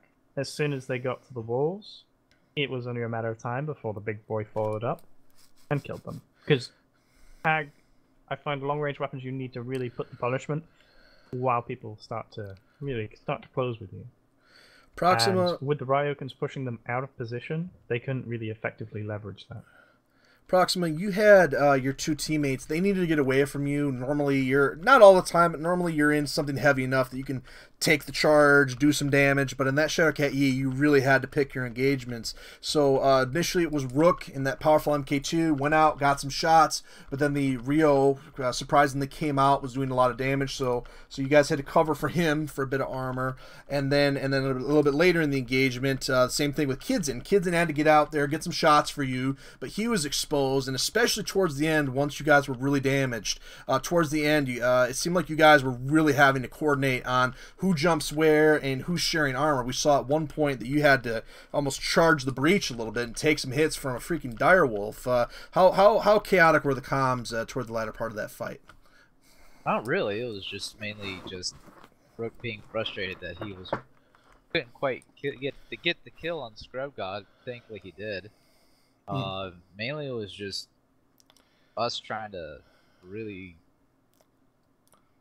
not directly, but kind of indirectly work together and look at, kind of scroll through all the damage stuff, see who we could kill off real quick before dying.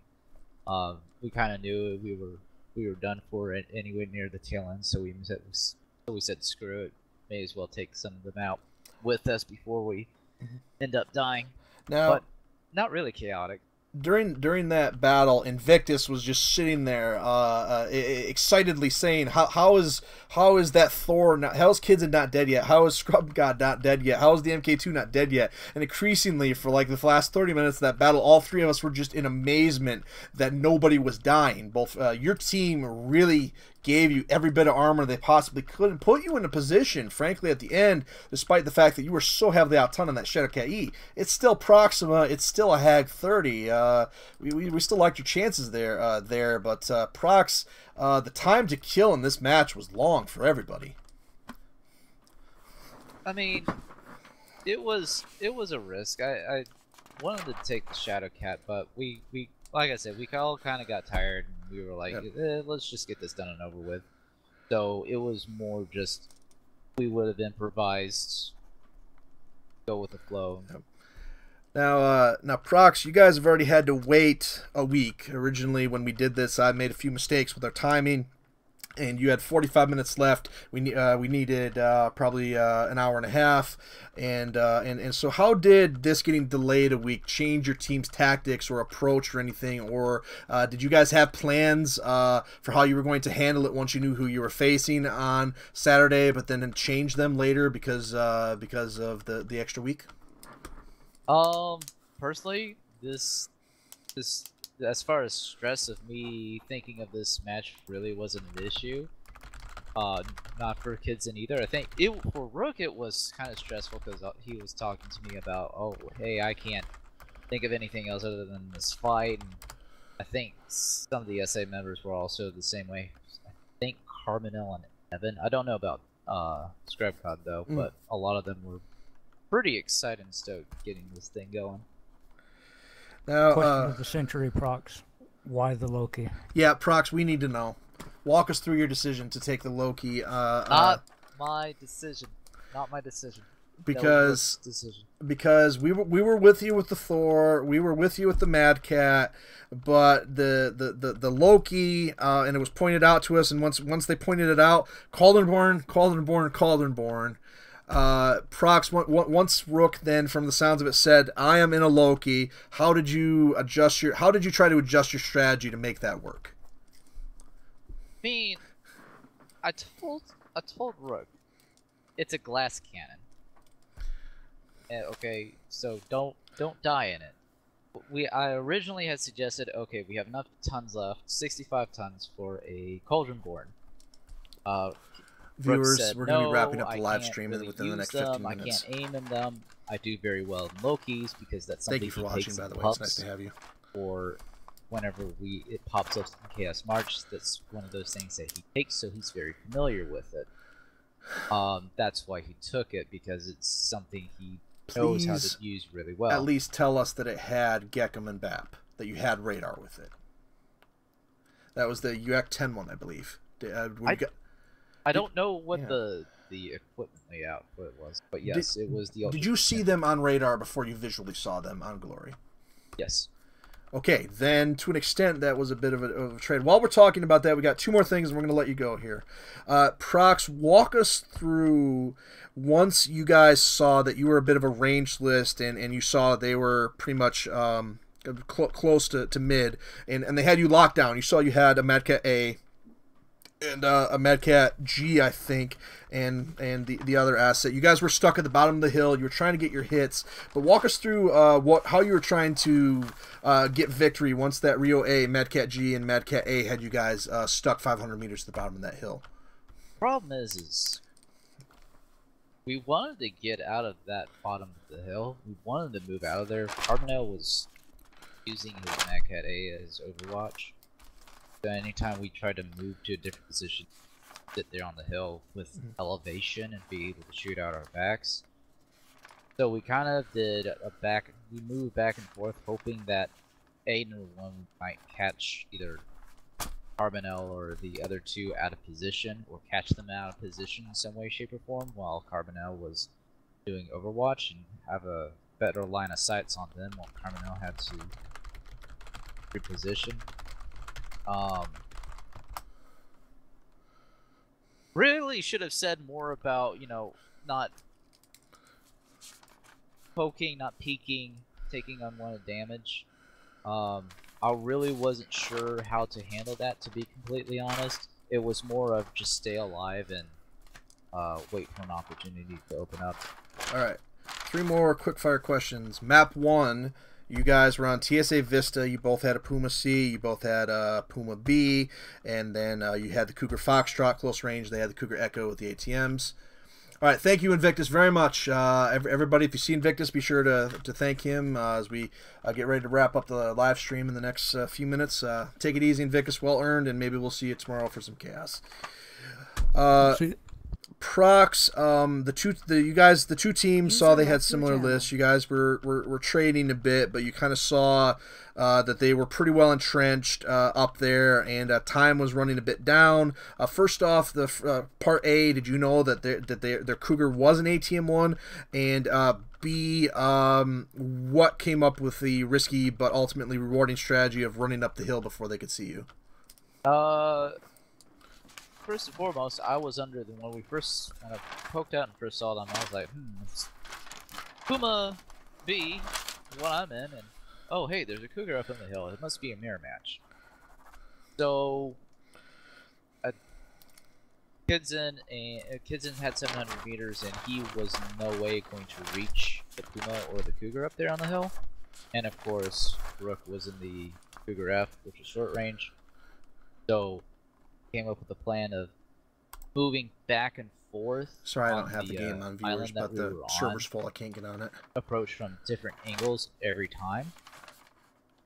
So Rook would keep his radar on because he doesn't have GCM to kind of draw the attention of Evan and the Puma. And every time he did, Evan was looking in a different direction. I was able to hit him, or I was able to hit Scrub God, and I was wondering. Why is that Cougar, looking up over the hill? Rook said, hey, we're running out of time. Why don't we go ahead and just push them? I was like, oh, okay. User joined your channel. Started pushing up the hill, and then all of a sudden, oh, it's a ATM Cougar. Okay, so we just pushed in at that point. So, Prox, we kind of got the feeling throughout the thing that we're not going to put it on the Loki because there's so many different factors, but you guys came out, you had the victory, you had the momentum, and even after map 2, you guys still kind of felt like you had the momentum, but by the time we started getting later and later on, it seemed like SA picking up steam. Did you have to keep your guys motivated, or was it just kind of keeping your head down, focusing map to map, and then getting to map 6 and just seeing what you could do? It was just mainly just getting to max 6 and seeing. Okay. I mean, it really was no plan. It was just the plan was based on the map and the tonnage. Prox, why a light Gauss Hollander on 105 ton on Forest Valley? What was the battle strategy there? Again, Forest Valley is a long range map. The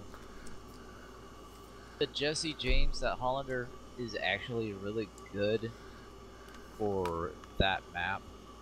Because it has the long range stuff, and we're versing potentially either 3 light mechs, 2 lights and medium.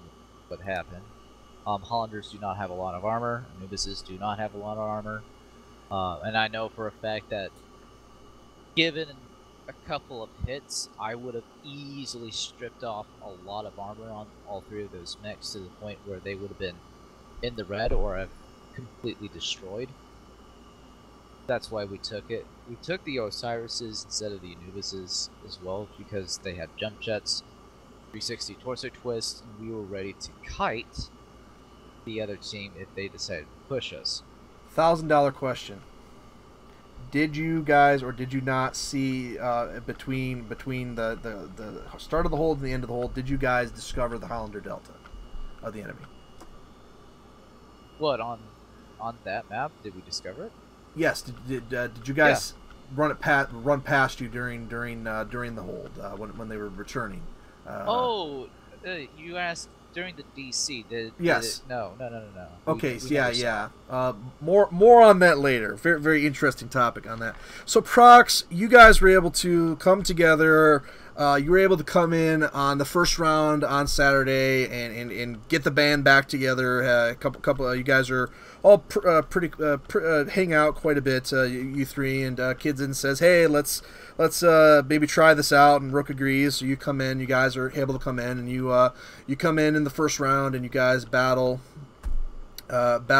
Stand Arrow, and there's some close games, but you're able to take down Star Adder's Stand Arrow team, and then you come in against later in the night last Saturday the Concrete Crushers from 12th VR.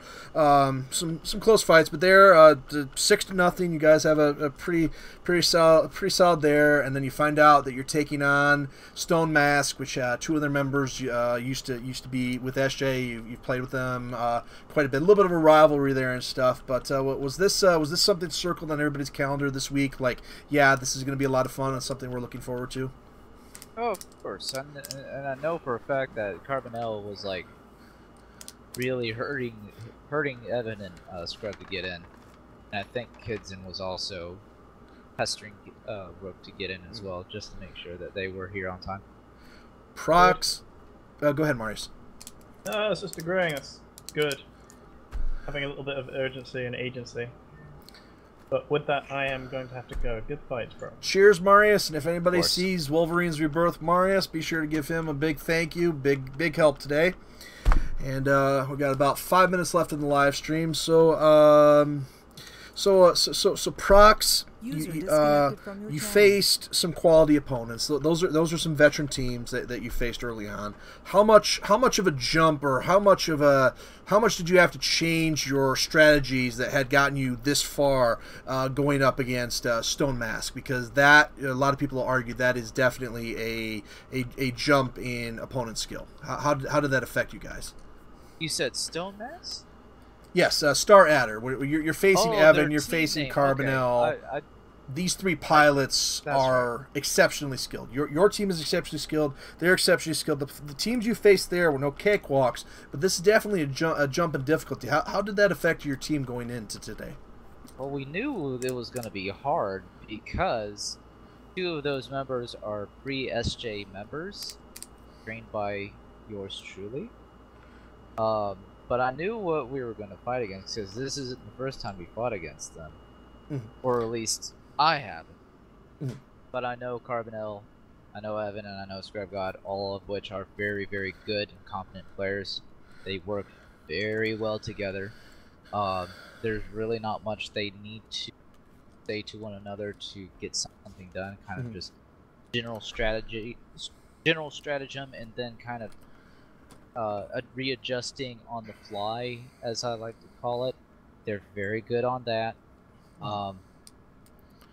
Couple of things that I, on my part, that I had to really concern myself with, for example, was the last map when I found out it was just clan tech with a high tonnage, and I'm over here like, shit, must be hags. So that's why I picked the hag list, because I know, based on what it is that the SA members usually like to take, I did that based on that assumption. And to an extent, yeah, they did take a hag asset, but they actually mixed it up a little bit, which actually was our, I wouldn't say downfall, positioning really was the big factor in that one. They pushed, but no, there was a lot of things I had to do on my part to really have to counter their team in order to be victorious. But now Prox, we had brought it up, we had discussed it, but you made it very clear from the get-go, if we're going to go in and do this, I explicitly want these two pilots, Kidson and Rook. You guys played exceptionally well together. You guys have played together before, and it's really something that you can know that you can stick those pilots in just about anything and be successful. But you mentioned earlier the comms were pretty calm. That was a situation too where you could trust your guys, and ultimately this is two veteran teams that know what they're doing. But you had a really good team with you today as well. So it seems like.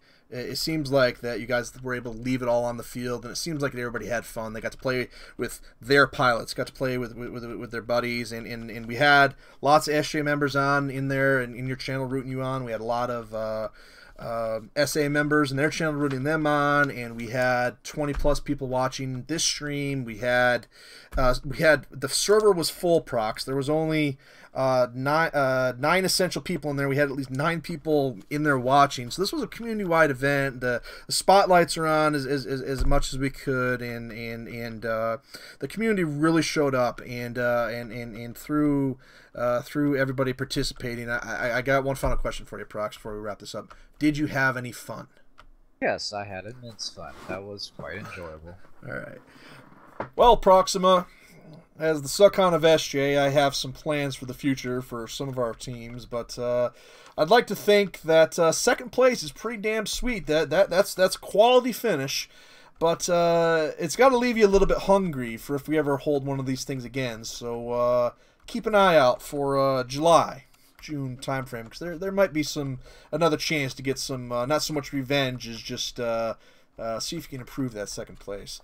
Thank you for joining us, and on behalf of everybody here at the events team and everybody else across the community here in Mechwarrior Living Legends, that is MECH livinglegends.net. It's a free game. Come play it. And we have organized Chaos Merch every weekend, which is its own beast, and then we have these other events that we put on every few weeks or so. And again, we had the bulk of the tournament last week Saturday, and we're going to do it again at some point.